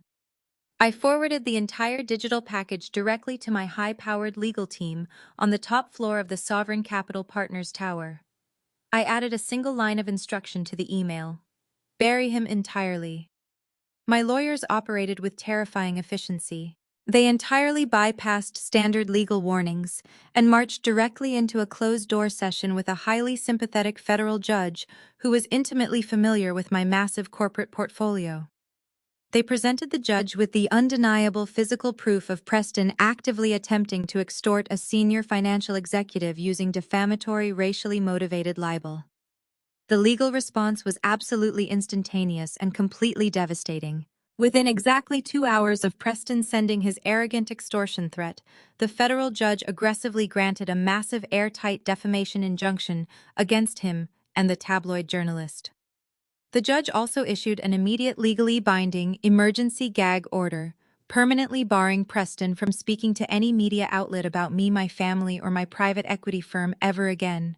But my legal team did not stop there. They simultaneously filed a $10 million civil lawsuit against him for severe emotional distress, corporate defamation, and highly illegal financial extortion. Preston was completely unaware of the massive legal avalanche crashing upon him. Seeking comfort in his manufactured superiority, he drove straight to his exclusive country club for a lavish afternoon lunch. He sat proudly on the outdoor patio sipping an expensive bourbon and bragging to his wealthy associates about a massive upcoming corporate victory. He felt untouchable in his private sanctuary. Suddenly, 2 unsmiling men wearing dark suits marched purposefully past the host stand. They were licensed process servers. They walked directly onto the elite patio, ignoring the horrified stares of the affluent members. They approached Preston's prime table. "Are you Preston Sterling?" the lead server asked loudly. Preston nodded aggressively, extremely annoyed by the interruption.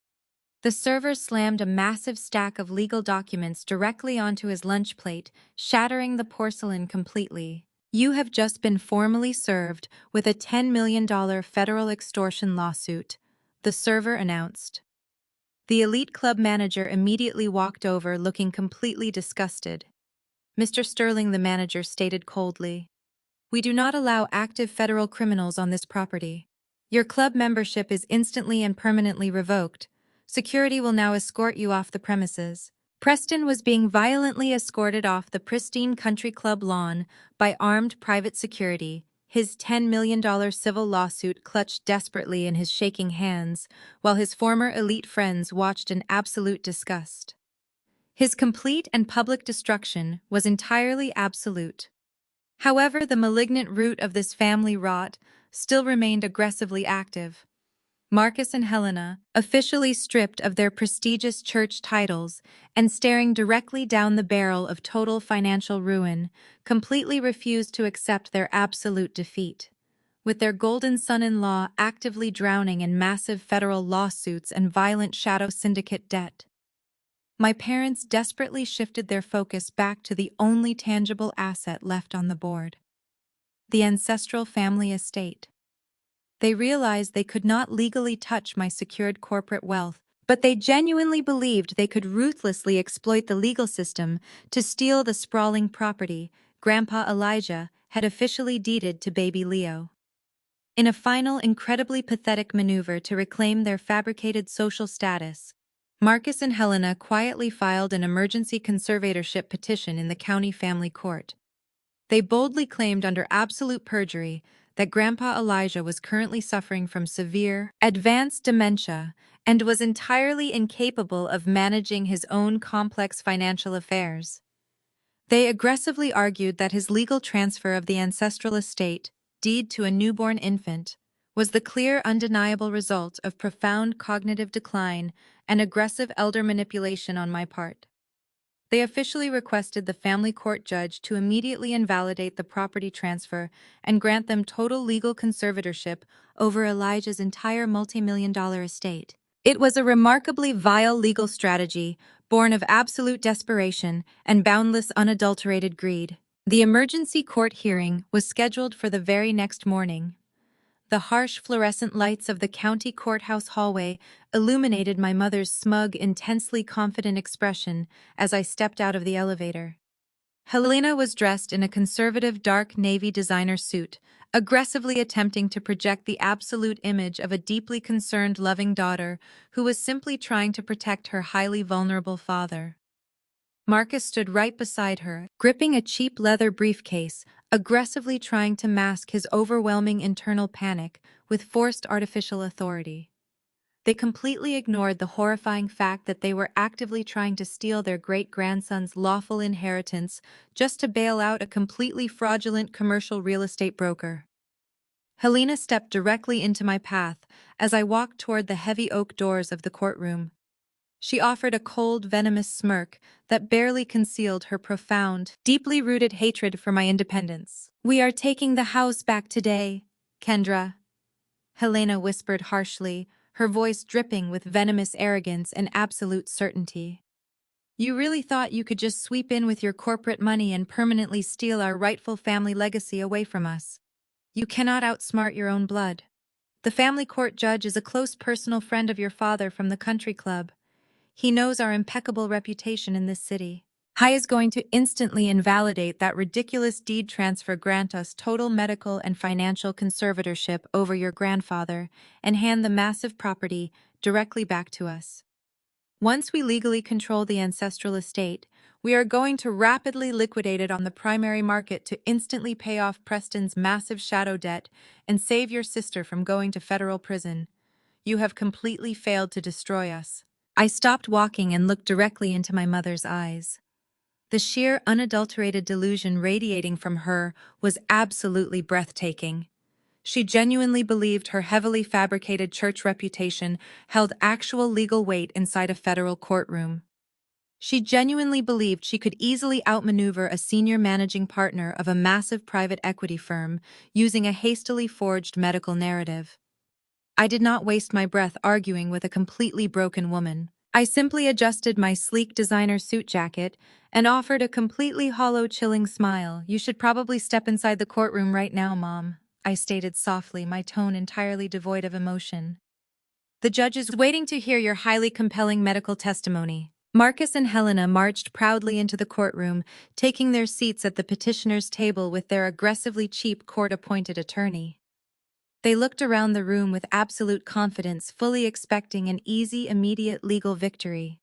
They aggressively expected Grandpa Elijah to appear frail, highly confused, and entirely incapable of defending his own intellectual capacity in front of a judge.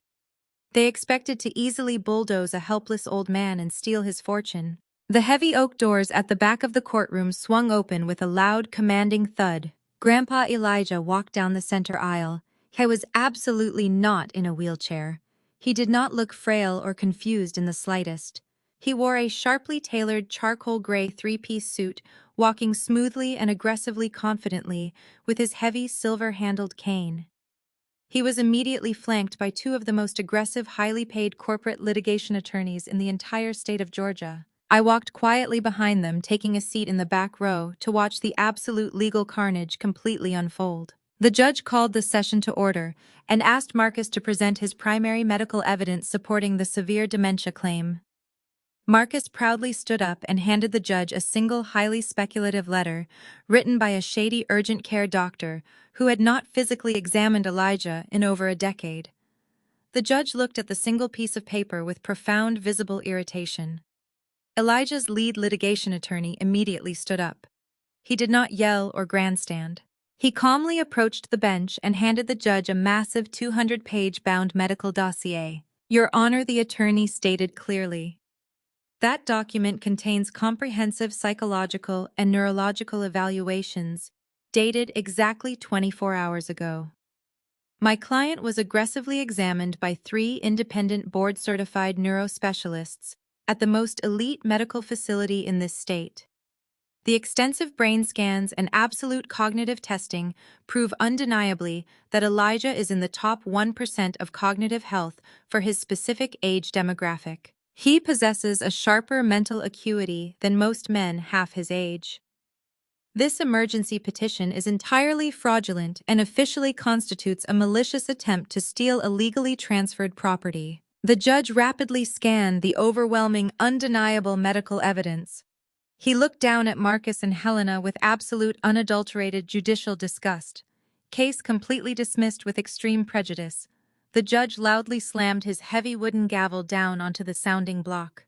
You are incredibly lucky I do not throw you both in a federal holding cell right now for blatant perjury and wasting the court's time. Before Marcus or Helena could even process their catastrophic absolute legal defeat, Grandpa Elijah stood up straight, his imposing frame commanding absolute authority over the entire quiet courtroom. He smoothly reached into his tailored suit pocket and handed the judge a brand new, sharply creased legal document. Actually, Your Honor, Elijah declared, his deep voice rumbling with cold, lethal precision.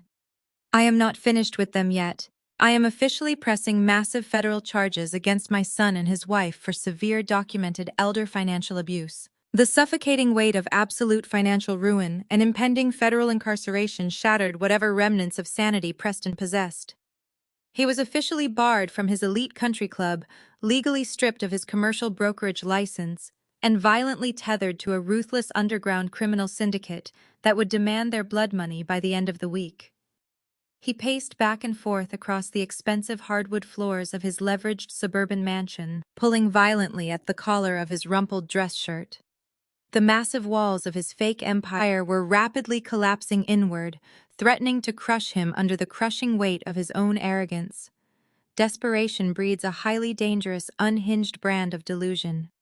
Through his frantic scrolling of exclusive financial industry newsletters on his private phone, Preston suddenly discovered a highly exclusive private equity gala taking place downtown that very night. It was an elite, invitation-only gathering of the most powerful corporate billionaires, hedge fund managers, and international investors in the city. Preston's bloodshot eyes widened with a frantic, manic gleam. His massive ego convinced him that this was his ultimate salvation. He genuinely believed he could simply walk into a room filled with old money charm, a wealthy investor with his aggressive country club charisma, and secure a multi-million-dollar bailout to immediately pay off the shadow loan shark and save himself from prison. He stormed up the grand sweeping staircase and violently kicked open the double doors of the master bedroom. Jada was curled tightly on the edge of the mattress, sobbing uncontrollably, completely paralyzed by the terrifying reality of her forged signature and her parents' absolute bankruptcy. Preston did not offer her a single ounce of comfort. He violently grabbed a heavy, sequined designer evening gown from the massive walk-in closet and threw it aggressively directly at her face. "Put this on right now," he commanded, his voice shaking with pure, unadulterated madness. "Fix your ruined makeup and put on your most expensive jewelry. We are going to a massive gala downtown tonight, and we are absolutely not leaving that ballroom until I secure a private investor to bail us out of this nightmare." Jada stared up at him with wide, bloodshot eyes, absolutely terrified by the unhinged monster her husband had rapidly become. "Preston, we cannot just walk into a highly exclusive billionaire gala," she whimpered weakly, clutching the expensive fabric to her chest. "We are not on the guest list. The federal government is actively investigating you. The underground syndicate knows exactly where we live. Please let us just turn ourselves in and beg for absolute mercy." Preston lunged forward, violently grabbing her by the bare shoulders and hauling her aggressively to her feet. "You will do exactly as I say, Jada," he hissed maliciously, completely abandoning his sophisticated facade. "We need a massive investor tonight, or we are both going to federal prison tomorrow morning. Smile, damn it." 2 hours later, they stood outside the towering glass doors of the most exclusive grand ballroom in the financial district. Preston utilized his remaining shreds of arrogant entitlement, aggressively bullying a young valet attendant and seamlessly tailgating a massive group of heavily intoxicated hedge fund managers past the primary security checkpoint.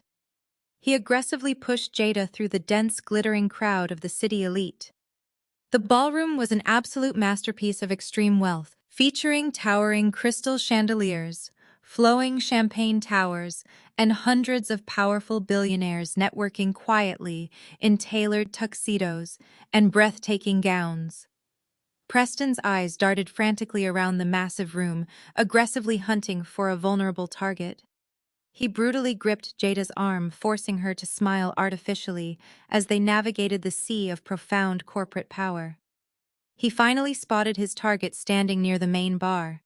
It was Richard Sterling, no relation, the legendary chief executive officer of a massive international conglomerate known for aggressively funding highly distressed real estate ventures. Preston immediately shoved his way through the dense crowd, dragging Jada behind him like a human shield. He aggressively cornered the incredibly wealthy CEO, trapping him against the mahogany bar. Preston launched instantly into a frantic, highly aggressive elevator pitch. He completely lied about the operational status of his seized firm, aggressively downplaying the catastrophic massive debt and framing his absolute bankruptcy as a highly lucrative temporary liquidity crisis. He begged the CEO for an immediate $2 million cash injection, promising completely impossible returns and leveraging his fake country club reputation. The incredibly wealthy CEO listened quietly, swirling an expensive glass of scotch. He looked completely amused by the desperate sweating man aggressively invading his personal space. He looked at Preston's rumpled suit, then at Jada's terrified, tear-streaked face behind the thick layer of fresh makeup. "I would absolutely love to help you out with a massive cash injection," Preston, the CEO, stated smoothly, a knowing, highly arrogant smirk playing across his weathered face. "Your commercial real estate firm sounds like a fascinating, highly distressed opportunity. However, I absolutely do not hold the sole authority to approve independent acquisitions of that massive magnitude for my syndicate tonight. You are aggressively pitching the entirely wrong executive." Preston froze, his desperate heart hammering violently against his ribs. "Who do I need to pitch?" he demanded frantically, sweat pouring profusely down his forehead. "Tell me exactly who is in charge of your acquisitions. I will pitch them right now." The CEO chuckled darkly and pointed his crystal glass directly toward the towering grand staircase at the absolute center of the glittering ballroom. "You will have to pitch the firm's senior managing partner," the CEO explained coldly. "She is exclusively hosting this entire gala tonight." At that exact moment, the heavy mahogany doors at the top of the grand staircase swung open. The massive ballroom instantly fell into an absolute respectful silence. The bright, heavy spotlights immediately shifted, hitting the absolute top of the marble landing. Kendra, wearing a breathtaking custom designer gown and dripping in massive, flawless diamonds, stepped smoothly into the blinding light. Preston's jaw dropped completely, practically unhinging in sheer absolute horror as he stared up at the grand marble staircase. I descended the sweeping steps, slowly moving with the terrifying grace and absolute authority of an apex predator, completely surveying her legal domain. 500 of the city's wealthiest and most ruthless billionaires. The exact same powerful elite white men Preston had aggressively idolized and desperately tried to emulate his entire adult life, instantly broke into massive, respectful applause. The deafening sound of their unified approval completely shattered the massive, fragile delusion Preston had constructed. The woman he had relentlessly mocked for over a decade, the woman he had aggressively dismissed as a bitter, aggressively masculine spinster, was actively commanding the complete and absolute respect of the entire financial world. He finally realized with bone-crushing clarity that he was nothing more than a pathetic, microscopic insect standing directly in the path of a massive corporate juggernaut. As I reached the bottom of the grand staircase, the massive crowd naturally parted, forming a clear, direct path between me and the cornered commercial broker. Preston aggressively tried to play it off desperately, relying on his ingrained country club survival instincts. He forced a highly artificial, completely hollow laugh and practically shoved the wealthy CEO aside to step directly into my path. "Kendra," he exclaimed loudly, his voice shaking with absolute panic as he desperately tried to project a false sense of wealthy familiarity. "Wow, I absolutely had no idea you had this kind of massive corporate pull in the city. You look absolutely stunning tonight. Listen, let us completely forget about all that ridiculous family drama from the hospital. We are blood now. Let us talk some serious business, family to family. I have a massive, multi-million-dollar distressed asset opportunity that your private equity fund is going to absolutely love." I did not stop walking. I did not offer him a polite smile.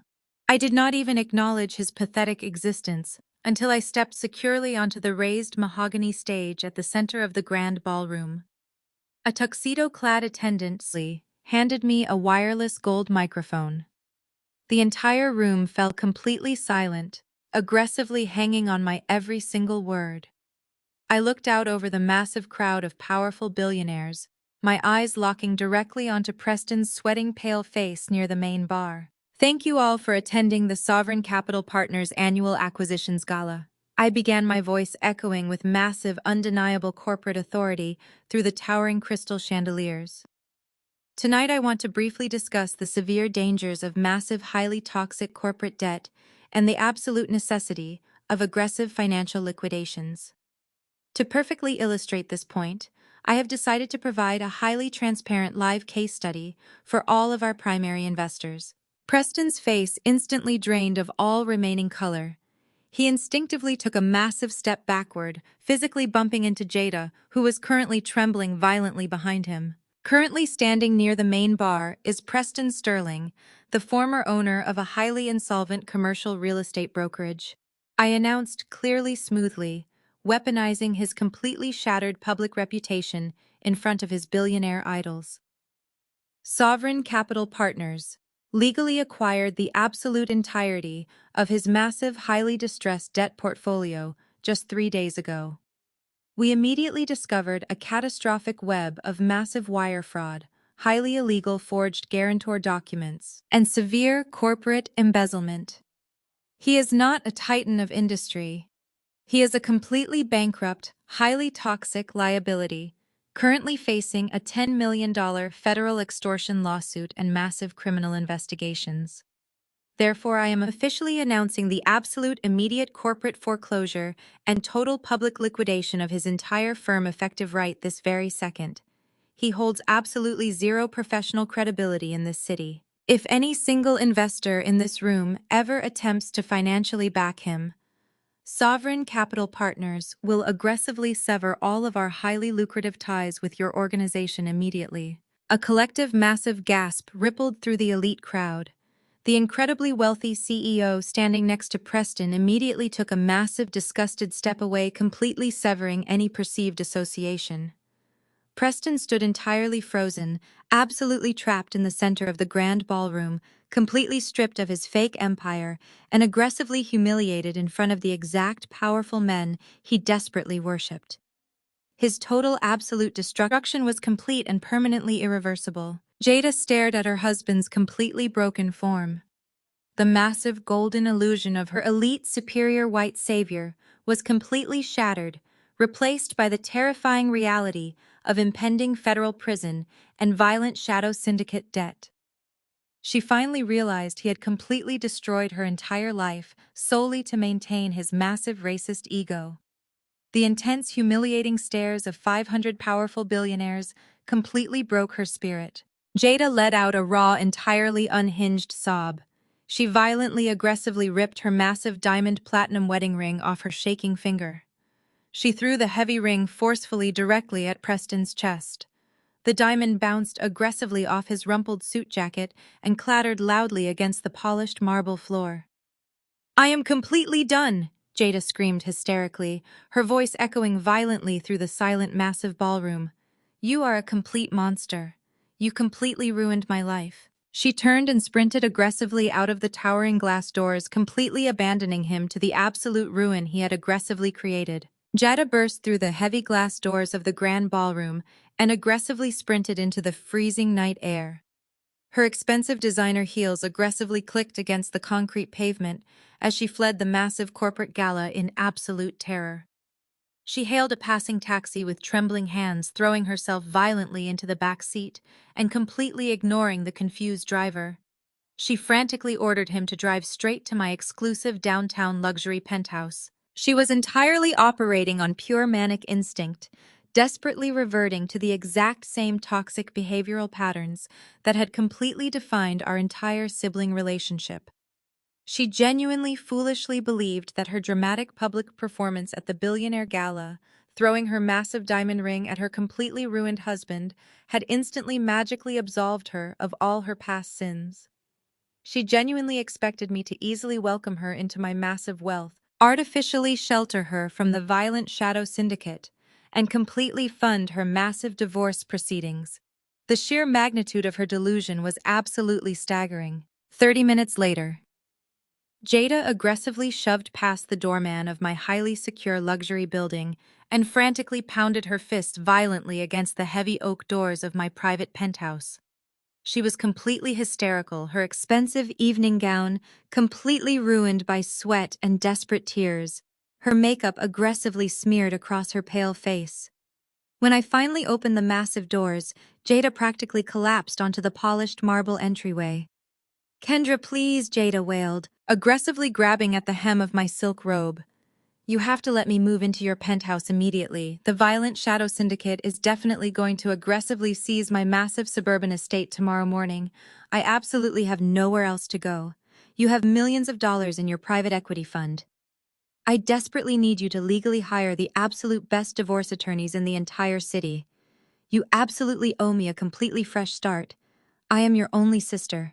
I looked down at her completely pathetic form, feeling absolutely nothing but a cold, heavy sense of profound disgust. The woman violently weeping on my marble floor was the exact same golden child who had relentlessly mocked my physical appearance, aggressively belittled my intense corporate work ethic, and completely ignored my desperate bleeding pleas for help while my newborn son aggressively cried in a trauma ward just a few days ago. I smoothly pulled my silk robe out of her frantic grip and completely blocked her from entering the actual penthouse. "I am absolutely not your financial safety net, Jada," I stated coldly, my voice completely devoid of any sisterly compassion. "I am absolutely not your personal charity organization. You aggressively allowed our completely toxic parents to treat me like a miserable workhorse for an entire decade, just so you could constantly fund your massive designer manicures and artificially maintain your fake superior country club illusion." Jada stared up at me, completely stunned by my massive refusal. "But I just left him," she aggressively protested, her voice cracking with pure, unadulterated entitlement. "I threw the diamond ring right in his face. I completely chose you over him tonight." "You absolutely did not choose me, Jada," I countered smoothly, shutting down her pathetic manipulation instantly. "You aggressively chose massive self-preservation. You only left him because he completely ran out of my money and aggressively dragged you into a massive federal felony. You are absolutely not a victim here. You aggressively profited from every single fraudulent wire transfer they stole from me. You eagerly spent every single dollar they aggressively funneled into your fake empire. You are exactly as massively guilty as your racist husband." I reached into the deep pocket of my silk robe and pulled out two very small items. I aggressively dropped them directly onto the cold marble floor, right next to Jada's trembling hands. The first item was a cheap prepaid cellular burner phone. The second item was a single piece of highly generic printer paper containing the exact address of a completely standard, incredibly underfunded women's public shelter located on the absolute opposite side of the city. "Welcome to the absolute real world, Jada," I whispered coldly. "You aggressively built your entire life on a completely fake foundation of my stolen wealth. Now you get to manually rebuild it using absolutely nothing but your own sweat. You have exactly 2 minutes to completely vacate this private hallway before I instruct my security team to forcefully physically remove you from the premises." Jada stared down at the cheap burner phone and the shelter address in absolute unadulterated horror. She finally realized the massive unlimited bank vault was permanently sealed shut. She slowly, aggressively dragged herself up from the marble floor, her expensive ruined gown hanging heavily off her frame. She did not say a single word. She aggressively turned and walked slowly toward the elevator, completely broken by the absolute weight of her permanent consequences. I smoothly closed the heavy oak doors of my penthouse, completely shutting out her toxic existence forever. I walked quietly into the massive living room and sat down on the plush leather sofa. The massive flat-screen television mounted heavily on the wall was quietly broadcasting the local late-night news channel. I reached for the remote to turn it off, but a massive red breaking news banner aggressively flashed across the bottom of the screen. I immediately turned up the volume. The live news footage showed a massive, highly coordinated police raid currently actively occurring directly outside Preston's downtown commercial real estate office. Dozens of heavily armed federal agents were aggressively swarming the building, carrying out massive cardboard boxes entirely filled with the highly toxic financial records my corporate vulture fund had legally forced into the open. The absolute legal destruction of the elite white broker had officially begun on live television. The morning sun aggressively pierced through the dusty blinds of my parents' heavily mortgaged suburban estate, completely exposing the massive, undeniable ruin they had actively brought upon themselves. Marcus and Helena were completely bankrupt. The profound public humiliation at the massive church intervention had entirely stripped them of their prestigious social standing, and Grandpa Elijah's massive, aggressive elder, financial abuse, lawsuit, legally paralyzed, whatever microscopic assets they had, completely failed to hide. But the absolute final devastating blow arrived directly in their brass mailbox at precisely 8 o'clock in the morning. Marcus, wearing a completely stained, heavily wrinkled bathrobe that aggressively contradicted his former elite deacon persona, slowly dragged his feet down the long manicured driveway. He opened the brass box and pulled out a single, heavily certified manila envelope. The massive red letters stamped aggressively across the front of the heavy document made his blood run completely cold.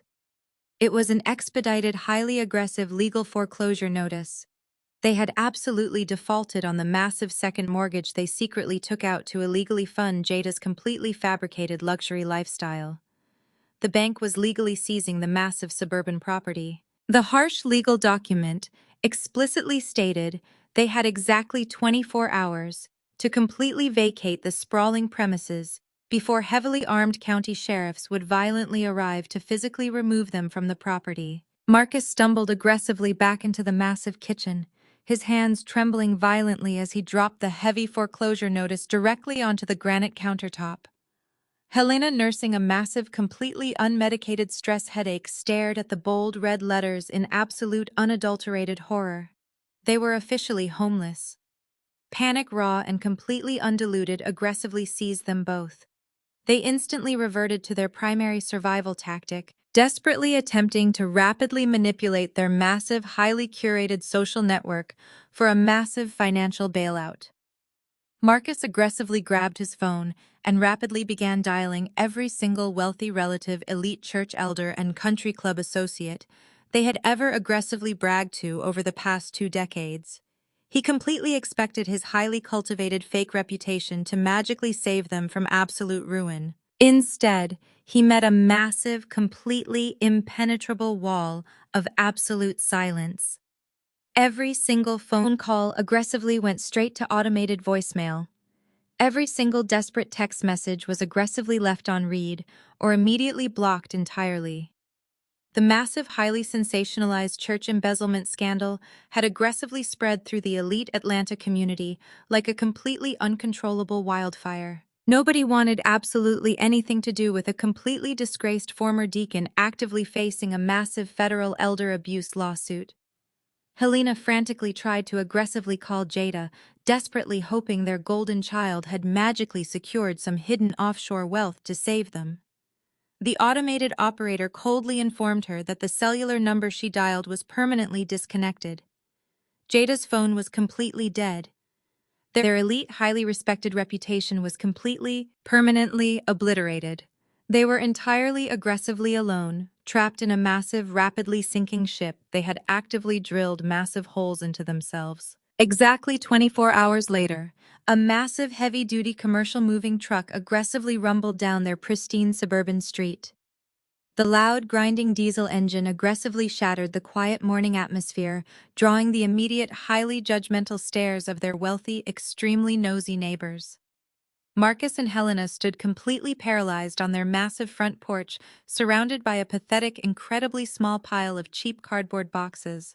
They had aggressively been forced to permanently leave behind all their massive luxury furniture, expensive artwork, and massive designer wardrobes because the bank legally laid absolute claim to every single valuable asset inside the heavily leveraged estate.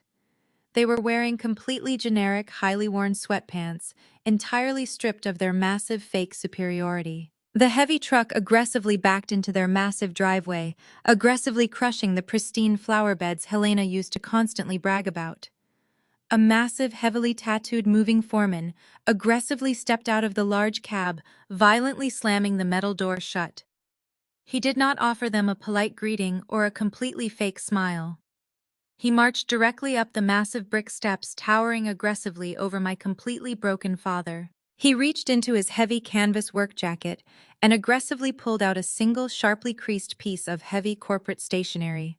He shoved it violently directly into Marcus's trembling chest. Marcus slowly unfolded the heavy paper, his red, completely bloodshot eyes aggressively scanning the dense legal text. It was a formal, legally binding transfer of massive property deed ownership, but it was absolutely not from the original primary mortgage lender. The aggressive, bold corporate logo, printed at the absolute top of the heavy page, belonged exclusively to Sovereign Capital Partners. Marcus let out a completely hollow, highly desperate gasp, violently staggering backward until his spine aggressively hit the heavy wooden front door. He finally realized the massive, undeniable truth. I had aggressively instructed my massive corporate acquisitions department to quietly purchase the heavily distressed debt on their sprawling primary residence. I had legally bought their massive second mortgage directly from the desperate primary lender at a massive premium discount just 2 days prior. I was actively legally evicting my own highly toxic parents from their massive fake empire. Helena completely broke down, collapsing aggressively onto a cheap cardboard box, sobbing violently into her hands. They had completely sacrificed my massive financial future and violently ignored my bleeding physical trauma just to artificially maintain this massive fake house. Now I legally owned it, and I was aggressively throwing them out into the street exactly like the pathetic garbage they actively were. As they slowly, aggressively carried their meager, pathetic cardboard boxes down the long driveway in absolute, completely unadulterated shame, a massive fleet of dark, heavily armored federal utility vehicles aggressively turned the corner. The heavy sirens aggressively wailed, entirely shattering the quiet morning. But the massive federal convoy did not aggressively stop at my parents' completely foreclosed house. The heavy vehicles aggressively sped directly past them, their massive tires screeching violently as they aggressively pulled up onto the massive front lawn of Jada and Preston's heavily leveraged luxury mansion located exactly 3 blocks down the street. The heavy tires of the armored federal utility vehicles tore violently through the perfectly manicured grass of Preston's sprawling front lawn. Heavily armed tactical agents poured out of the dark vans, their heavy boots slamming against the pristine concrete driveway. The quiet, highly exclusive suburban neighborhood was instantly transformed into a chaotic crime scene. Neighbors who had spent years attending Preston's lavish summer barbecues and silently enduring his arrogant country club boasting now poured out of their massive houses. They stood safely on the edges of their driveways, completely ignoring the freezing morning air, and aggressively raised their expensive smartphones to record the absolute destruction of the elite white broker. The heavy oak front doors of the mansion were violently breached with a massive steel battering ram. The deafening crash echoed aggressively down the entire suburban block. Less than 2 minutes later, Preston was dragged out of his foyer in broad daylight. He was barefoot, wearing heavily wrinkled silk pajamas, his hands secured tightly behind his back in heavy steel handcuffs. 2 massive federal agents firmly gripped his upper arms, physically forcing him down the brick steps. Preston violently thrashed against their iron grip, his face twisted into an unrecognizable mask of pure, unadulterated madness. His massive, fragile ego completely shattered under the intense, humiliating glare of dozens of recording cell phone cameras. The absolute humiliation of being aggressively paraded like a common criminal in front of the exact same wealthy neighbors he desperately tried to impress completely broke his mind. He entirely abandoned any remaining shred of sophisticated country club decorum and violently unraveled right there on the grass. "This is a massive illegal setup," Preston roared aggressively, his voice completely hoarse and dripping with absolute venom. He violently strained his neck to shout directly at the growing crowd of recording neighbors. "I am a completely legitimate businessman. I am being aggressively framed by a highly malicious, angry black woman who is completely obsessed with destroying my elite legacy. She illegally stole my massive commercial firm and heavily manipulated the federal court system. You all know me. I am an absolute pillar of this community. She is a highly corrupt corporate raider. You have to call my elite legal counsel right now. Tell the local press that I am completely innocent. His desperate, racist tirade completely exposed his true vile colors to the entire world. The wealthy neighbors did not lower their recording phones. They simply watched in absolute disgusted silence as the highly arrogant man completely destroyed his own public image. The massive country club facade was entirely gone, replaced by a pathetic, highly toxic bigot, desperately throwing a violent temper tantrum on his ruined lawn. The lead FBI agent, a tall, stoic man wearing a dark tactical windbreaker, completely ignored Preston's violent screaming. He calmly walked down the massive brick steps carrying a heavy, massively thick plastic evidence box entirely filled with seized physical hard drives and highly confidential banking records. He smoothly stepped directly into Preston's line of sight, aggressively cutting off the manic shouting. The agent did not raise his voice. He simply tapped his heavy flashlight against the side of the massive evidence box, demanding absolute silence. "You are completely wasting your breath," Mr. Sterling, the lead agent, stated coldly, his voice easily carrying over the chaotic scene. "We absolutely do not care about your completely fabricated corporate vendettas. We rely exclusively on heavy, undeniable physical evidence, and we currently possess an absolute mountain of it. We have legally secured massive, irrefutable paper trails, explicitly detailing highly severe wire fraud, massive corporate embezzlement, and highly illegal financial extortion attempts. We have the exact routing numbers you aggressively utilize to illegally funnel massive amounts of stolen cash into your highly insolvent commercial accounts." Preston violently froze his eyes, darting frantically between the heavy evidence box and the completely unyielding face of the federal agent. "Those digital records are completely doctored." Preston desperately spat loudly, grasping at one final, highly pathetic delusion. "My massive commercial accounts were highly secure. You absolutely cannot legally prove I signed a single fraudulent document. You absolutely have no key witness." The lead agent offered a cold, humorless smile. He smoothly reached into his tactical vest and pulled out a single heavily protected clear plastic evidence sleeve. Inside the heavy sleeve was the exact high-resolution scanned copy of the highly illegal Shadow Syndicate loan document containing the massively forged signature. The agent held it up aggressively directly in front of Preston's sweating face. "We absolutely do not need a key witness to violently prove you heavily committed massive federal forgery," the lead agent explained smoothly. "We possess the exact original counterfeit documents you aggressively handed over to a highly violent underground criminal syndicate. And before you aggressively attempt to falsely claim someone else illegally forged this massive loan, you should know exactly how we legally obtained the heavy primary evidence. Your own wife provided these exact documents directly to our field office late last night. She officially turned state evidence against you to completely secure her own total legal immunity. Your elite empire is permanently over. Put him aggressively into the heavy transport van right now." Preston completely collapsed internally. His knees aggressively buckled and the massive federal agents had to physically carry his limp, highly defeated body into the back of the dark armored vehicle. The heavy steel doors aggressively slammed shut, completely sealing his absolute doom. Directly across the wide suburban street, entirely hidden inside the heavily tinted back seat of a cheap yellow taxi, Jada quietly watched the entire massive raid unfold. She completely lacked her massive designer sunglasses and expensive platinum jewelry.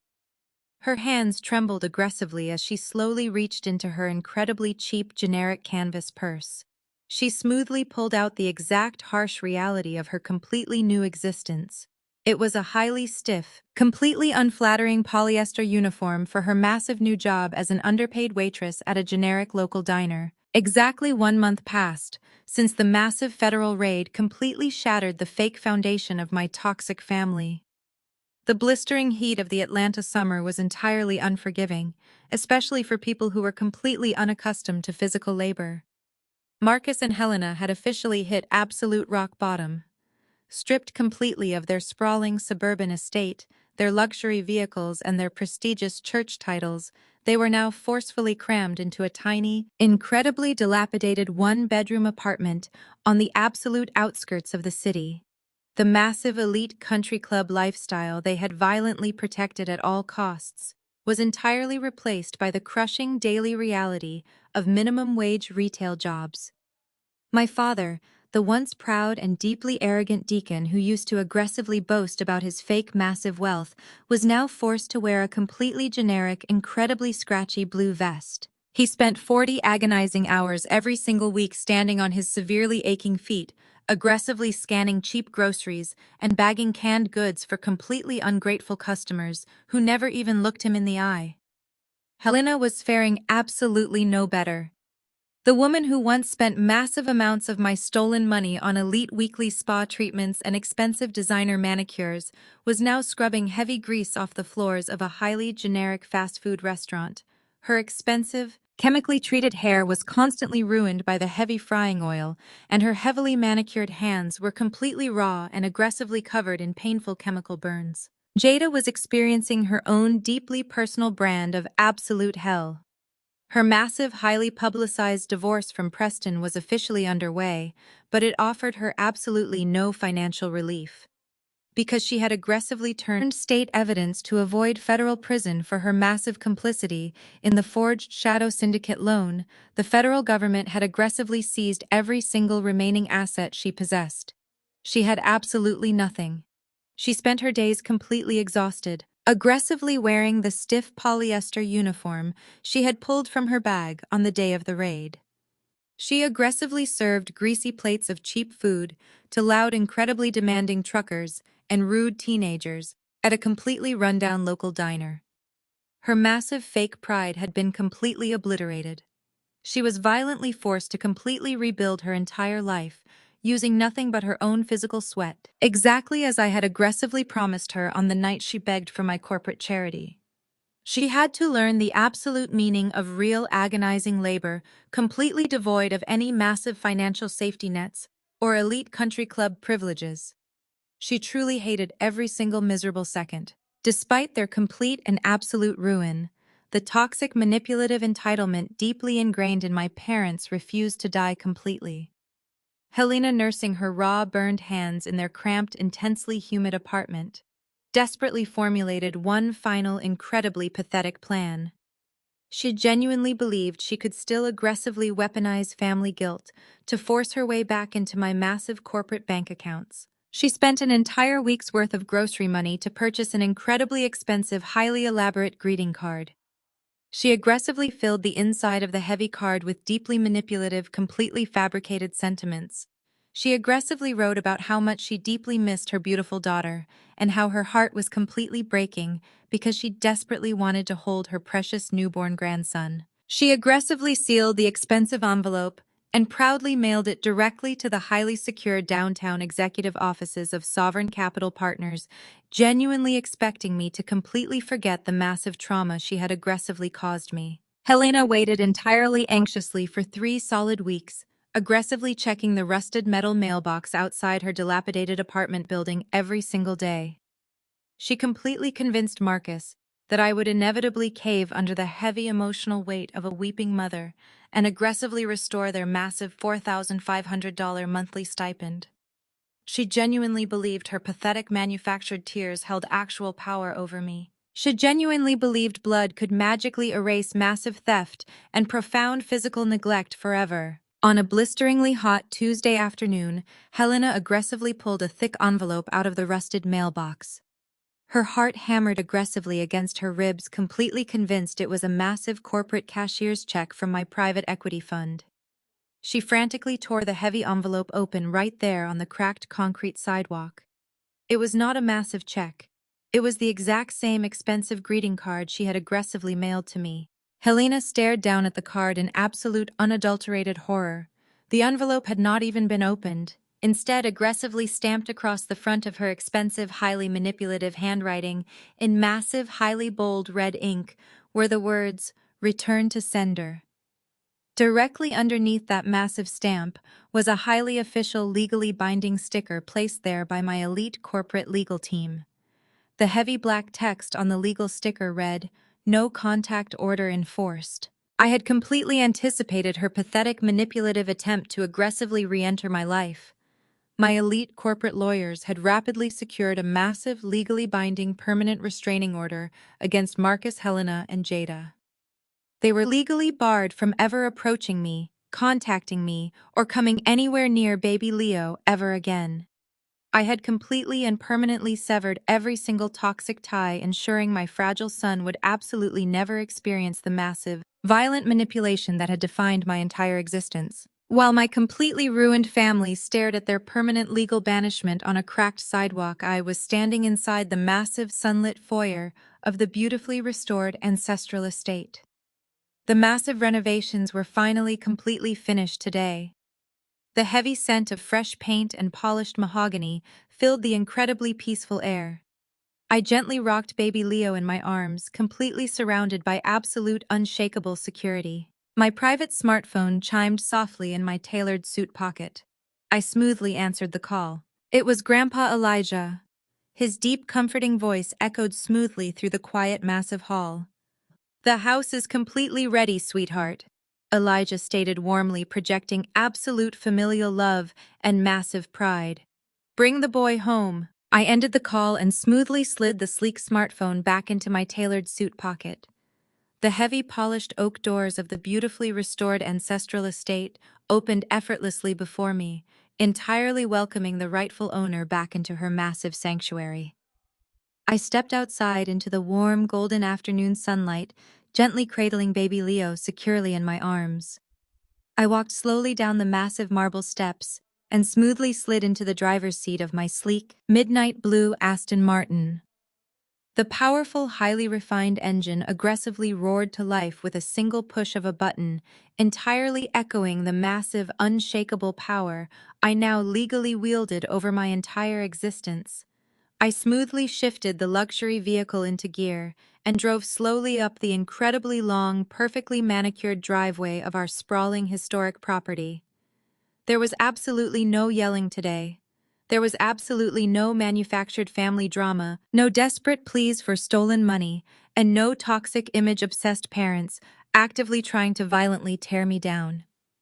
There was only the profoundly deep, completely unshakable peace of absolute undeniable victory. I parked the Aston Martin in the massive circular driveway and smoothly stepped out, inhaling the deeply fragrant scent of blooming magnolia trees that aggressively lined the sprawling property. I walked slowly through the massive grand halls of the fully renovated estate, my luxury heels clicking softly against the perfectly restored original hardwood floors. I held my sleeping son tightly against my chest, completely overwhelmed by a massive, profound wave of deep emotional clarity. I vividly remembered the countless agonizing nights I had spent crying myself to sleep in my tiny college dorm room, feeling entirely completely isolated and aggressively dismissed as the pathetic family scapegoat. I remembered the sheer massive exhaustion of working 80-hour weeks at the private equity firm, desperately trying to earn the basic parental love and respect that they had aggressively reserved exclusively for a completely vain, financially illiterate sister. They had aggressively treated my massive corporate success as nothing more than a highly convenient, completely bottomless bank account designed exclusively to artificially fund their completely fake superiority. But I had completely shattered their massive delusion. I looked around the breathtaking, heavily secured walls of my new home. I thought about my massively thriving private equity firm, currently actively managing billions of dollars in highly secured corporate assets. I looked down at my incredibly healthy, completely peaceful newborn son, knowing he would absolutely never have to endure a single second of the highly toxic, massive financial manipulation that had aggressively plagued my entire youth. The heavy, agonizing chain of deep generational trauma had been completely and permanently broken. I smoothly pushed open the heavy French doors, leading directly to the massive, sprawling back porch. The golden hour sun was casting long, beautiful shadows entirely across the incredibly vast, perfectly manicured lawn. Grandpa Elijah was already sitting peacefully in his favorite woven wicker rocking chair, leaning his heavy silver cane securely against the pristine white wooden railing. He was wearing a highly comfortable, perfectly tailored linen shirt, looking entirely completely relaxed and profoundly happy. He was slowly pouring two massive glasses of incredibly expensive, highly refined sweet tea from a beautiful crystal pitcher resting on a small, polished mahogany side table. He looked up as I smoothly stepped onto the porch, his dark eyes absolutely sparkling with massive, undeniable pride. He smoothly slid one of the heavy crystal glasses directly toward me. I gently shifted baby Leo into my left arm and gracefully accepted the cold, sweating glass with my right hand. "To completely burning down the fake empire," Elijah stated smoothly, his deep, rumbling voice aggressively projecting absolute, unshakable satisfaction. "And to aggressively building massive, true generational wealth the absolutely right way." I gently tapped my heavy crystal glass directly against his.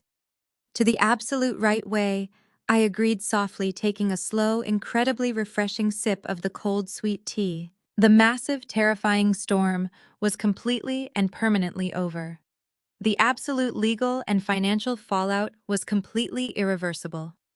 Preston Sterling, the highly arrogant, deeply racist commercial broker who had aggressively tried to violently destroy my career and artificially steal my infant son, was currently sitting in a tiny, highly secured federal holding cell.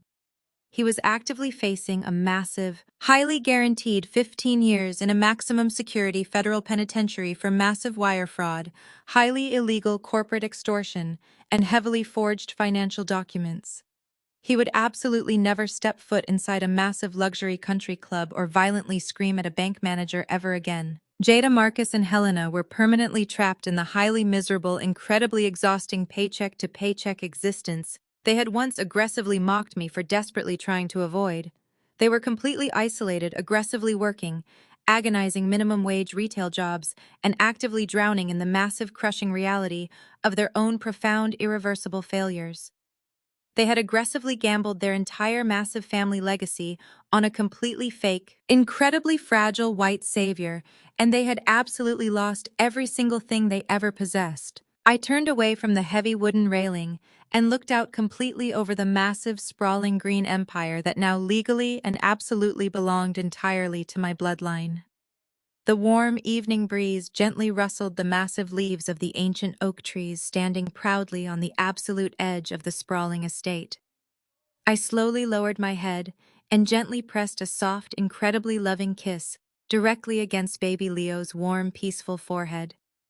He stirred slightly in his sleep, completely safe, completely secure, and entirely surrounded by massive, unbreakable protection. They aggressively thought we were just a highly convenient, incredibly pathetic stepping stone.